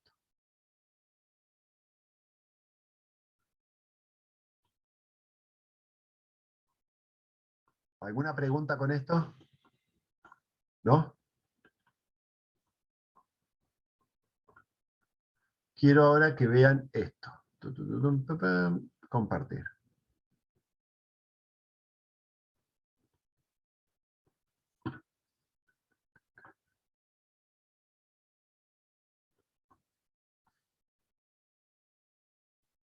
Ustedes van a tener en la página de AFIP cálculo de intereses resarcitorios y punitorios. Entonces, acá les calcula los intereses resarcitorios, acá los punitorios y acá combinado. Acá tiene la evolución de las tasas, tasa de interés generales, deudas aduaneras. Acá, cuando usted desea acá, fíjense qué datos les va a pedir. Le pide fecha de vencimiento, supónganse 10 del 05 del 2022, fecha de inicio de demanda, habíamos dicho 15/06 del 2022, fecha de pago capital. Si ustedes no le ponen, tienen que poner una fecha, vamos a decir 20 del 06 del 2022, importe de capital 10.000. Si ustedes no le ponen fecha de pago de intereses, va a asumir que cuando pagan el capital, pagan los intereses. Entonces, ¿qué es lo que va a pasar acá? Hacen el cálculo con detalle. ¿Ustedes ven el cálculo con detalle? ¿El resultado? No. ¿No lo ven? No, no se ve nada. No se ve. A ver si puedo hacer que lo vean. Este. ¿Ahora sí lo ven? Sí, Y ahora sí se ve. Bueno, fíjense, fecha de vencimiento, fecha de inicio de la demanda, fecha de pago del capital. Entonces tienen acá interés resarcitorio, 4.34, porque sumó, vieron que hay distintas tasas. Desde acá hasta acá hay una tasa, desde acá hasta acá hay otra tasa. Entonces, interés resarcitorio 4.34, interés punitorio 76, total de días 40, total de interés 510. Ustedes para pagar todo, ¿qué es lo que tienen que hacer? Tienen que generar un BEP de 10.000 pesos por el capital, otro BEP de interés resarcitorio por 4.34 y otro BEP de interés punitorio por 76. Total, 10.510. ¿Ahora sí? sí, sí, profe. Sí, Sí, sí, quedó claro, por suerte. si ustedes esto, Zoom, compartir, acá, compartir. Si ustedes le agregan, por ejemplo acá, si ustedes le agregan acá, que el capital no lo van a pagar el 20 del 6, o sea, perdón, el capital lo pagan el 20 del 6, pero los intereses, vamos a suponer que lo pagan el 25 del 6 del 2022, ahora van a ver que el resultado va a ser distinto. Acá está. ¿Ven? O sea, yo que le agregué que los intereses los pagaba más tarde, ¿no? Entonces, quiero que ustedes vean, fíjense la cantidad de días. Acá, yo dije que vencía el 10 del 5. Fíjense que me empieza a calcular desde el 11 del 5, un día después de este, hasta el 15 del 6 y me aplica una alícuota. Después del 16 del 6 hasta el día de la demanda inclusive, hasta el 20 del 6, me calcula los intereses estos, ¿no? Desde el 16 hasta acá, estos 76, estos Claro, es infinitos. un día después, del, por ejemplo, en este caso del inicio de la demanda.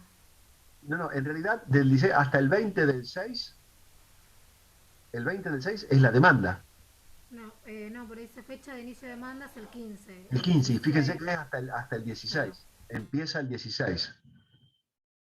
Hasta el día 20, que es cuando pago el capital. Y después, desde el día 21 hasta el 25, me genera los... Fíjense la tasa. ¿Qué tasa estamos usando? Estamos usando para intereses capitalizables, ven que dice acá RES, PUN y CAP. Para intereses capitalizables estamos usando la misma tasa que interés resarcitorio. Porque esta tasa es diaria, 0,124, 0,152, 0,124.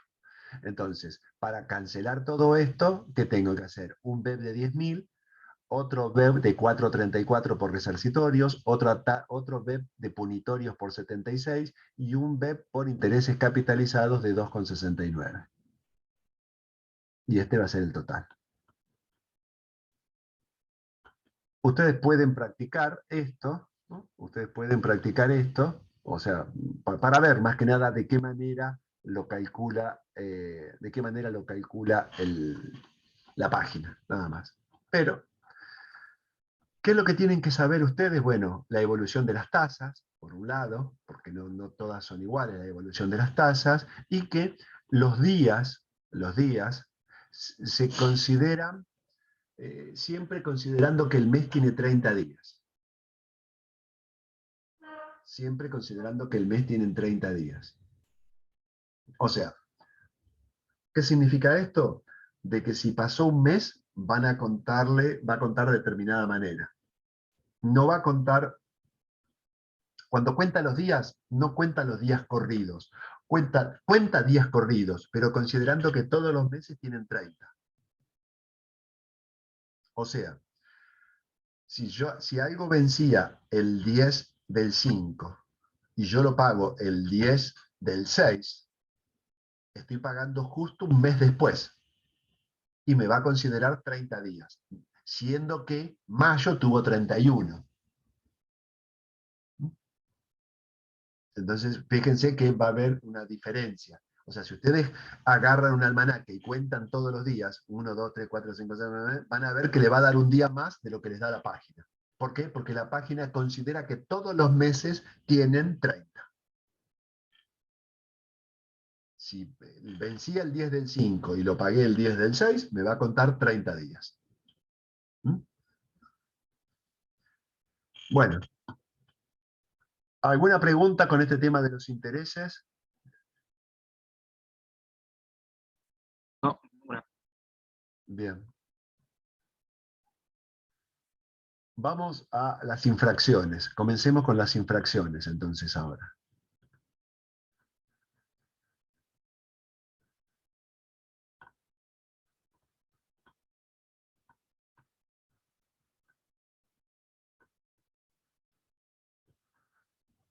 El 38. Fíjense lo que me dice acá, ¿no?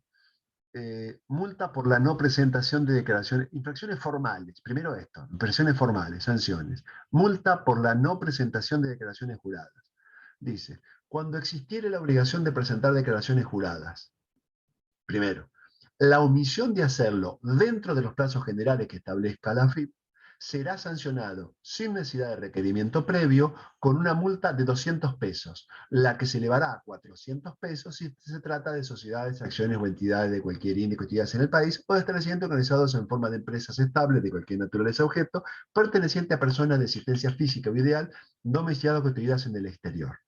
O sea, ¿de cuánto es la multa? Fíjense que acá el problema que tenemos es que este valor, bueno, no es un problema, es un tema de AFIP, es que esta multa de 200 pesos es para personas físicas del país y para las personas jurídicas es de 400 pesos. El problema, ¿saben dónde está? Que no es un problema nuestro, sino un problema de la ley, es que estos montos son fijos, porque el valor 200 es lo que dice la ley. No dice 200 unidades fiscales, no dice 200 litros, no, dice 200 pesos. Entonces, hasta que no se modifique la ley, no se pueden modificar los valores de multas. Entonces, tenemos hace muchos años, en un contexto inflacionario, esto es garúa, evidentemente, es muy, muy, muy, muy, muy poco. O sea, 200 pesos o 400 pesos. En su momento era una cosa importante, pero ahora no, obviamente. Y tenemos estos valores, no sé, desde el 90 y pico, me parece. Fácil que tenemos desde el 90 y pico, cuando 200 pesos eran 200 dólares. Y 400 pesos eran 400 dólares. Entonces, fíjense que digamos, cómo ha perdido significatividad. ¿Y cuál es el problema de esto? Bueno, el problema de esto es que no es un problema para nosotros, ¿no? El problema es que estos 200 o 400 pesos son valores fijos. Entonces, bueno, pierde significatividad. ¿Qué es lo que quiero que fijen acá? El procedimiento de aplicación de esta multa podrá iniciarse a opción de la AFIP con una notificación emitida por el sistema de computación de datos que reúne los requisitos establecidos en el artículo 71. Si dentro del plazo de 15 días, a partir de la notificación, el infractor pagare voluntaria la multa y presentare la declaración jurada omitida, los importes señalados en el párrafo primero de este artículo se reducirán de pleno derecho a la mitad y la infracción no se considerará como un antecedente en su contra. El mismo efecto se produrá si ambos requisitos se cumplimentan desde el vencimiento general de la obligación hasta 15 días posterior a la notificación mencionada. En caso de no pagarse la multa o de no presentarse la declaración jurada, deberá sustanciarse el sumario a que se refiere el artículo 70 y siguiente, sirviendo como cabeza del mismo la notificación indicada precedentemente. Entonces, cuando nosotros nos mandan la multa automática, recuerden que esto se conoce como multa automática, ¿no? ¿Por qué? Porque la multa es por no presentar la declaración jurada estando obligado a hacerlo. Entonces, ¿qué es lo que yo tengo que decir? Que a lo mejor no estoy obligado a hacerlo. Por ejemplo, ¿qué defensa tengo contra una multa automática? La defensa más típica, bueno, no estoy obligado a hacerlo. Y si no estoy obligado a hacerlo, cae la multa. ¿Mm? Obviamente. Entonces, ahora, si estaba obligado a hacerlo y no lo use, bueno, es como que no hay defensa. ¿Qué es lo que qué es lo que debería hacer? Bueno, presentarla dentro de los 15 días o del vencimiento o dentro de los 15 días de recibida la notificación. Entonces, de que reciba notificación, 15 días, fíjese que dice 15 días. Cuando dice 15, son días hábiles administrativos, en este caso, ¿no? Son días hábiles administrativos. No era como el interés resarcitorio, que son corridos. Acá son hábiles administrativos, ¿no? Fíjense, cuando ustedes recuerden de que si ustedes no cumplen con esto, si no cumplen con la presentación de declaración jurada, recuérdense que queda habilitada la otra, lo que habíamos visto hoy, el pago provisorio de impuesto vencido. Porque me intimaron a que, o sea, me aplican la multa y me intiman a que presente la declaración jurada y pague en caso de corresponder. Yo no lo hago. No solo me aplican la multa, sino que además pueden aplicar el procedimiento de pago provisorio de impuesto vencido. ¿Mm? Si yo presento la declaración jurada y pago, puedo pagar la mitad de la multa. Y no va a ser. Existe, fíjense acá lo que dice la Instrucción General 6 del 2007, que es un sistema, digamos, ¿cómo le puedo decir? De promoción para el cumplimiento de las obligaciones, que baja el monto de las sanciones y establece, en algunos casos, ¿no? Baja los montos de las sanciones. Lo que pasa es que, digamos, esto tenía su sentido cuando estábamos hablando de multas importantes. Con una multa de 200 pesos o multa de 400 pesos, no estamos aplicando una instrucción general porque hay que hacer un pedido de esto y qué sé yo, y no vale la pena. Más vale pagar los 200 pesos o 100 pesos o lo que sea para terminar con esto y cerrar, y no va a ser un antecedente en nuestra contra. Porque vamos a ver que nosotros siempre tenemos que tratar de demostrar que somos buenos contribuyentes. ¿Mm? Entonces, multa por no presentar declaraciones juradas. Sí, ¿qué me querían decir? En este caso, cuando uno no presenta la declaración jurada, AFIP no te intima en el momento, ¿no? Es como que pasa un tiempo para intimarte a presentar la declaración jurada, ¿no? Hoy en día, Sí. depende de los contribuyentes. La mayoría de los casos, o sea, estando el responsable del inscripto, normalmente se recibe en domicilio fiscal electrónico la multa. Es muy rápido, muy rápido. Porque yo suelo ver notificaciones y es como que hacen un corte en la información Hay que veces que lo tienen, hacen, sí, ¿no? sí. Durante un tiempo lo hicieron. O sea, hubo un tiempo en los cuales la declaración jurada vencía hoy, por ejemplo, vamos a suponer 18 de junio, bien, entre la medianoche del 18 y las 6 de la mañana del 19 salían todas las intimaciones. Porque habían programado la máquina para sacarlas. Total, son notificaciones electrónicas. Salen como moscas. Y en otro momento lo que hicieron, no, hacer como, así como decís vos, corte de información y sacar las intimaciones. Yo sé que mi obligación es presentarla y que si no lo hago, depende la importancia del contribuyente, depende la importancia de la declaración jurada, depende qué tipo de contribuyente sea, puedo ser sancionado. Puedo ser sancionado. Y a veces que digamos, a veces digo, la sanción, esto me refiero, llega al otro día. Pero aunque no llegue, igual yo sé que tengo esta multa automática. Igual lo sé que tengo esta multa automática. Entonces, ¿qué es lo que yo tengo que hacer si yo sé que venció la declaración jurada y no la presenté? Bueno, la presento al otro día y pago la mitad de la multa. Y listo. Ya está. Ya está. Antes de que llegue la notificación. Ya está. Mi sugerencia. Mi sugerencia. Si yo sé que venció y por la razón que sea no lo presenté. Vieron que yo dije, siempre que existe obligación de presentar. Y deben decir, ¿y puede AFIP intimarme algo sin que exista obligación de presentar? Sí, puede pasar. Sobre todo en la parte de seguridad social para empleadores. O sea, si yo no tengo empleados, y AFIP sabe que yo no tengo empleados porque al empleado que tenía le di de baja, yo tengo la obligación de presentar una declaración jurada al mes siguiente que diga sin empleados.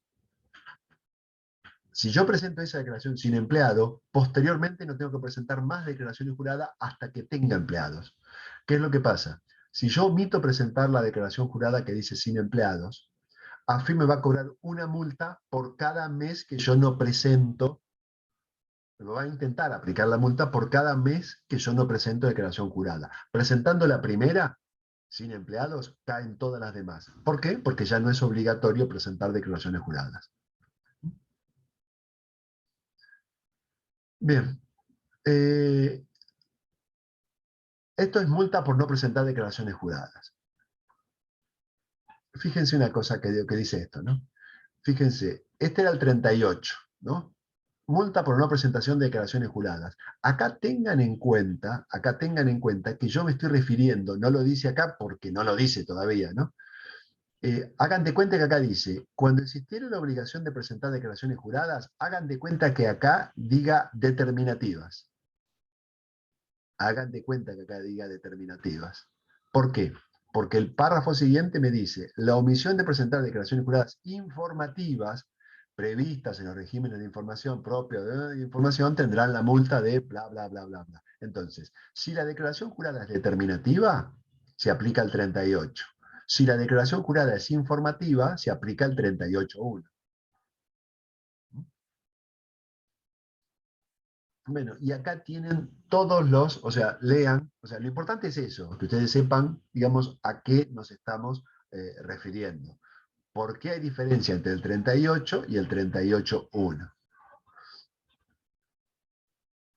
Fíjense, nuevamente acá tenemos la Instrucción General 6 del 2007. Si ven que siempre lo que tenga que ver con multas, tenemos la Instrucción General 6 del 2007, que me sirve para reducir multas. Me sirve para reducir multas, para graduar sanciones y demás. Tenemos también el artículo 39. O sea, ¿cuál es la diferencia entre el 38 y el 38.1? Que el 38 son declaraciones juradas determinativas y el 38.1 son declaraciones juradas informativas. Profe, tenemos que saber los montos que dice acá. No les voy a preguntar, nunca he preguntado montos. O sea, ahí les digo, este de 200 y 400 son recontrafáciles, porque esto lo tenemos todos los días, pero estos otros son medio difíciles de recordar. Y aparte que no tienen sentido de recordarlos. No tiene sentido. Es como si yo... Lo importante es saber dónde ubicarlos como para ir en caso de tener una multa informativa. Que tienen Es como si yo, imagínense, estamos viendo que yo impuesto a las ganancias y les hago estudiar la tabla del artículo 90. Que ahora, bueno, es el 94, ¿no? No les hago estudiar la tabla del 94, no tiene sentido, no tiene sentido. Bueno, no hace falta que sepan de memoria el valor de las multas, no hace falta que sepan el valor de las multas. Sí que sepan dónde ubicarse y por qué hay diferencia entre esta, y que sí hay mucha diferencia. Fíjense que esta multa va entre 5.000 y 10.000, y esta va entre 200 y 400. Eso sí sepan que hay mucha diferencia entre uno y otro. ¿Mm? y que hay determinadas circunstancias que pueden hacer que las multas se dupliquen. Fíjense, acá me habla de 5.000 y 10.000, pero el tercer párrafo me habla de, en vez de 5 me habla de 10, y en vez de 10 me habla de 20. O sea, esta va entre 5 y 10, pero este de acá abajo va entre 10 y 20. ¿Mm? Multa a los deberes formales. O sea, si yo no presento una declaración jurada determinativa, tengo la multa del 38. La multa automática del 38. Si no presento una declaración jurada informativa, tengo la multa del 38.1. Perfecto. Ahora, si no cumplo con una ley, con una resolución, tengo la multa del 39. Entonces, ¿qué es la del 39? Serán sancionados con multas de 150 a 2.500 las violaciones a las disposiciones de esta ley, de las respectivas leyes tributarias, de los decretos reglamentarios y de toda otra norma de cumplimiento obligatorio que establezcan o requiera el cumplimiento de deberes formales tendientes a determinar la obligación tributaria, a verificar y fiscalizar el cumplimiento que de ella hagan los responsables. Entonces,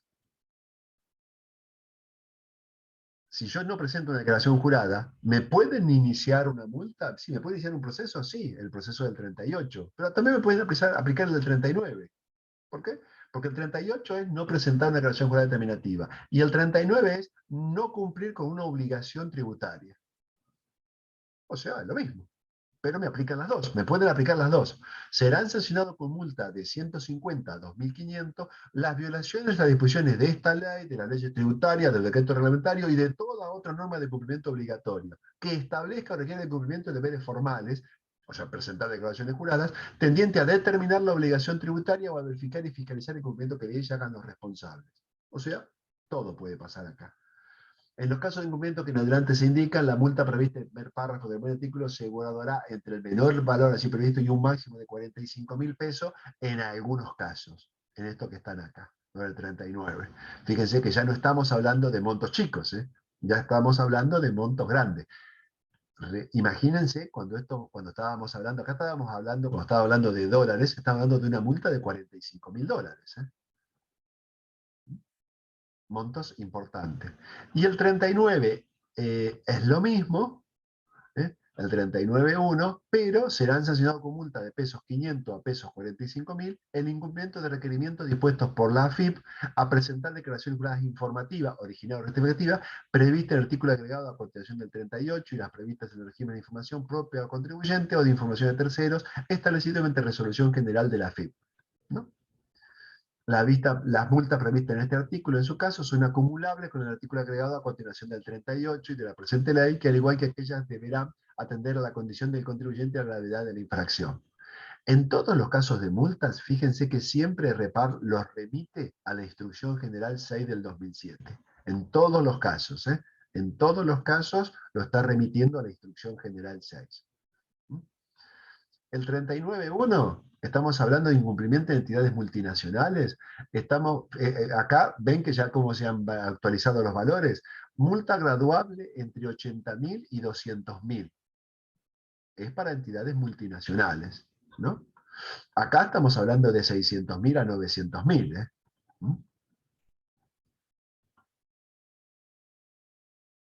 Bien. Y por último, para terminar con el día de hoy, vamos a ver algo, después la próxima seguimos de otra manera, con las sanciones. Vamos a ver ahora clausura. Vamos a ver ahora clausura, el artículo 40. Y con esto terminamos. Dice, serán sancionados con clausura de 2 a 6 días del establecimiento local, oficina, recinto comercial, industrial, agropecuario, de prestación de servicios o puesto móvil de venta, siempre que el valor de los bienes o servicios de que se trate exceda de 10 pesos. ¿Quiénes? ¿Quiénes? A.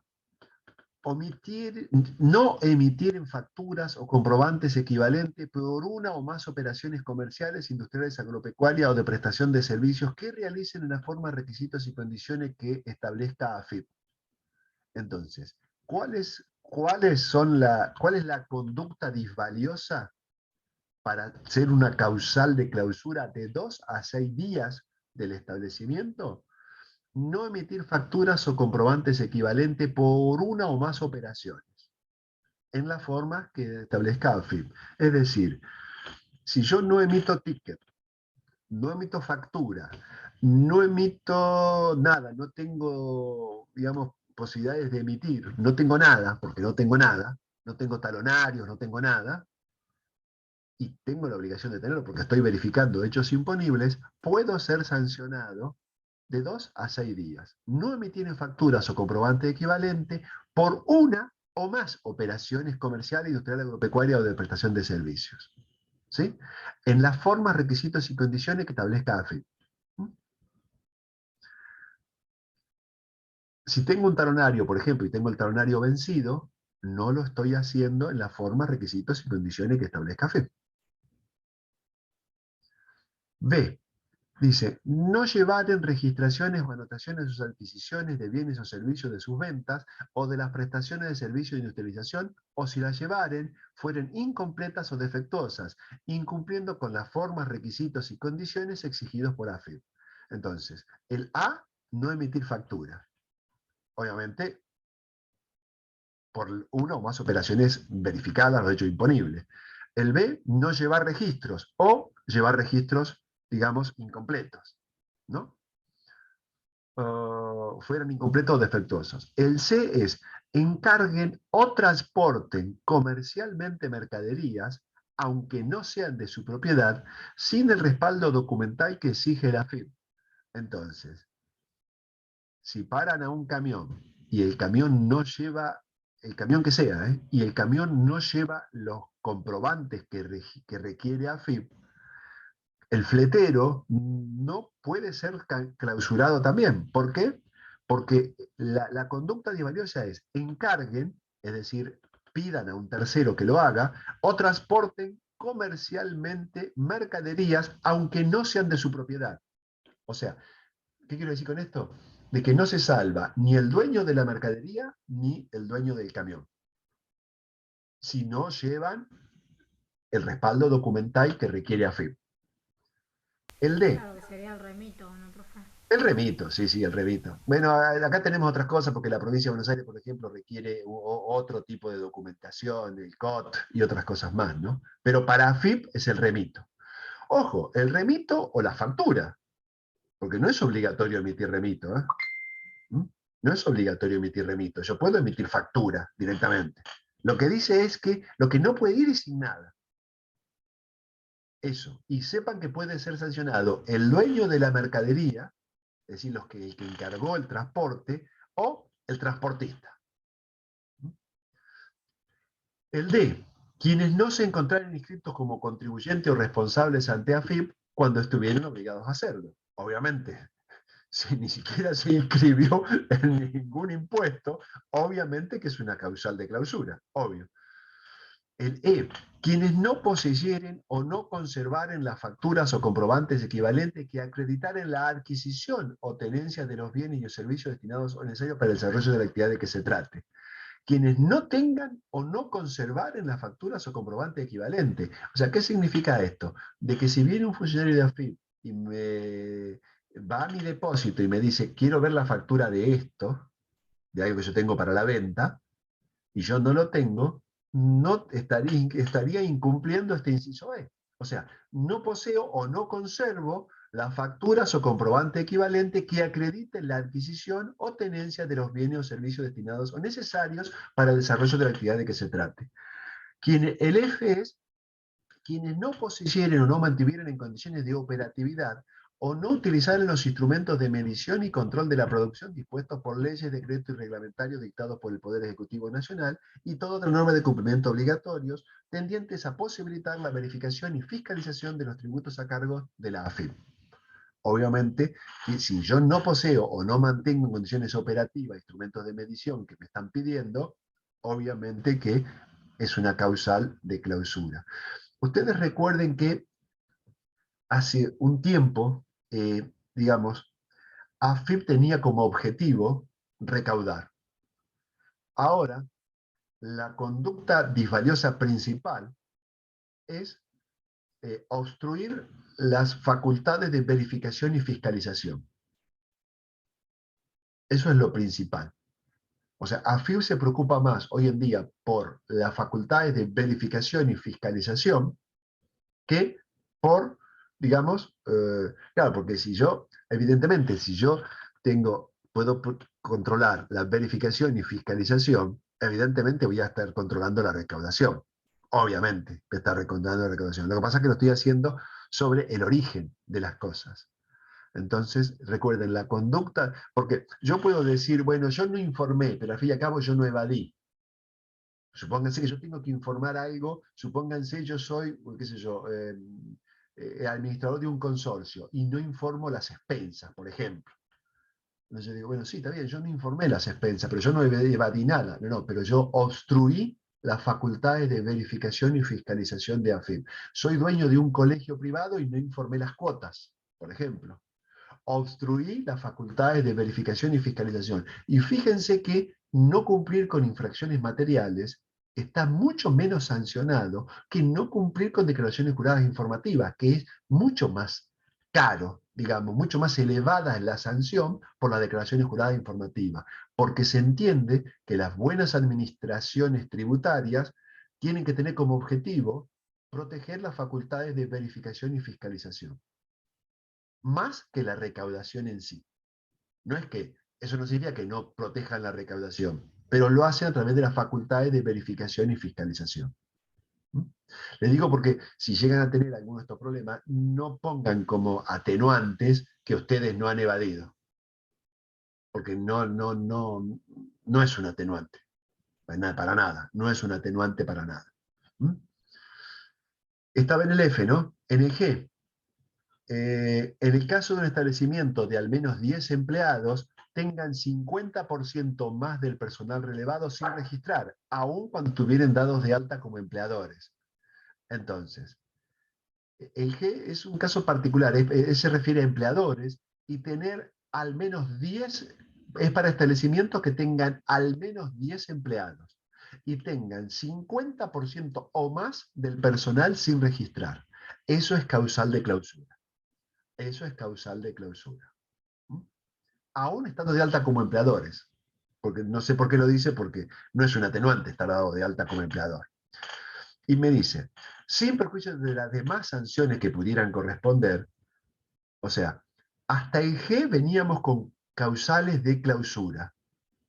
El párrafo siguiente al G me dice, sin perjuicio de las demás sanciones que pudieran corresponder, se aplicará una multa de 3.000 a 100.000 pesos a quienes ocuparen trabajadores en relación de dependencia y no los registraren y declararen con la formalidad exigida por la ley respectiva.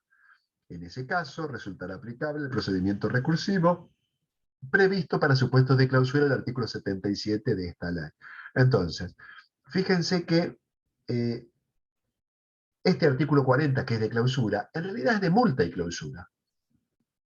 Entonces, de multa y clausura. Primero empieza como que es clausura, pero luego, como quien dice, por la ventana, le agregaron este párrafo. Porque este no estaba previsto Como esto. que se lo olvidaron en el anterior y digo, lo agregamos ahí. Lo agregaron acá esto. Claro. Lo agregaron acá, pero, digamos, técnicamente no debería ir acá. Técnicamente no debería ir acá. Porque dice, sin perjuicio de más sanciones que pudieran corresponder, sin perjuicio, o sea, puede haber sanciones o no puede haber sanciones, porque para que haya sanción de clausura, tengo que tener más de 10 empleados y tengo que tener el 50% o más sin registrar. En cambio, acá me dice, sin perjuicio de más sanciones, se aplicará una multa de 3.000 a 100.000 pesos a quienes ocuparen trabajadores en relación de dependencia y no los registraren y declararen con la formalidad exigida por leyes tributarias. Pero, ¿cuántos trabajadores? Y al menos uno. Hay algunos que dicen que deberían ser dos porque habla de trabajadores en plural. Entonces, si fuera uno, no serían trabajadores, sino que sería un trabajador y no trabajadores. Pero bueno, es demasiada disquisición lo de la S o no. Se entiende que con un solo empleado en negro ya puedo ser sancionado con una multa de 3.000 a 100.000 pesos. Si es que me detecta AFIP. Si es que me detecta AFIP. ¿Por qué? Porque si me detecta el Ministerio de Trabajo es otra cosa. No, el Ministerio de Trabajo no aplica esto. Esto lo aplica AFIP. El Ministerio de Trabajo aplica otra cosa.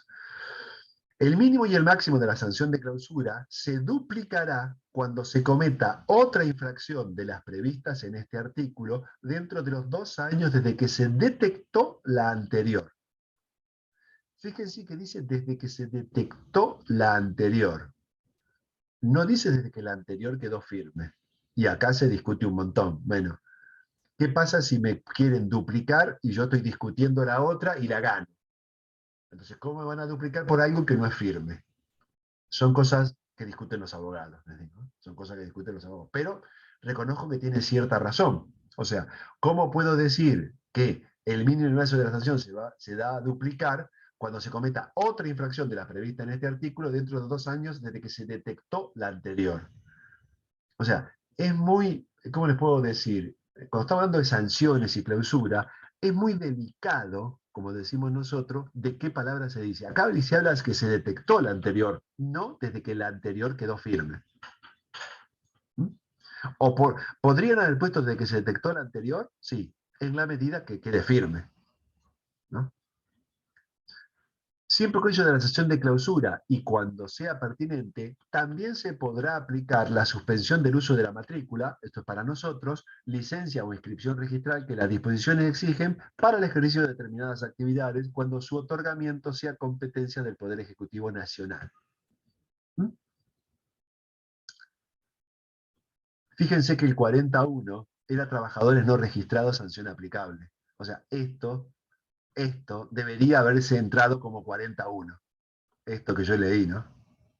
De 3.000 a 100.000 debería haber entrado como 41, no meterlo dentro del 40. Eh, bueno, después lean y pregúntenme si tienen alguna duda respecto de estos, digamos que son accesorios de la clausura. Interdicción o secuestro de la mercadería, acta de comprobación, introducción, recaudos, alcances de la clausura, cese de actividades durante la clausura, violación de la clausura, penalidades, etc. Y vamos a parar hoy acá. Lo de omisión lo quiero que lo veamos en la próxima clase. A partir de omisión en adelante. A partir de omisión en adelante. Bien. Terminen de leer todo esto que tiene que ver con el tema de clausura, ¿no? Procedimiento, actas, interdicción, secuestro, alcance de la clausura, cese de actividades durante la clausura, violación, penalidades, competencia, etc. Lo de acá del 45, eso lo vamos a ver después. Y si quieren irse adelantando, no hay ningún problema. No hay ningún problema. Claro, profe, porque lo del artículo 41 que habla del acta de comprobación es el acta que se elabora en la clausura. Sí. ¿Qué requisitos tiene que tener esa acta de comprobación? ¿Qué requisitos? ¿Quiénes están facultados para hacerlo? ¿Por qué motivo? Ustedes recuerden que hay 2 tipos de clausura. La clausura del 40 que decimos nosotros, que es la que estuvimos viendo recién, y la del 35F, que es clausura preventiva. Que es clausura preventiva. De lo que vimos hoy, ¿tienen alguna duda? Esperen que dejo de compartir esto y volvemos acá. ¿Tienen alguna duda? ¿No? No, profe, yo de mi parte no. Bueno, entonces, hasta acá vamos a llegar hoy. Ahora la máquina va a grabar en la máquina mía todo el MP4, el MP4 que es, y yo después lo subo a YouTube y les voy a subir en el Classroom el link para que puedan verlo de YouTube la clase en caso de que quieran repasar algo. O para los que no estuvieron hoy aquí. Bueno, muchas gracias por acompañarme, muchas gracias por estar acá y bueno, buen fin de semana y nos vemos. Chao, Gracias, profe, gracias. profesor. Nos vemos. Muy amable. Que tenga un fin de semana. Chao, chao.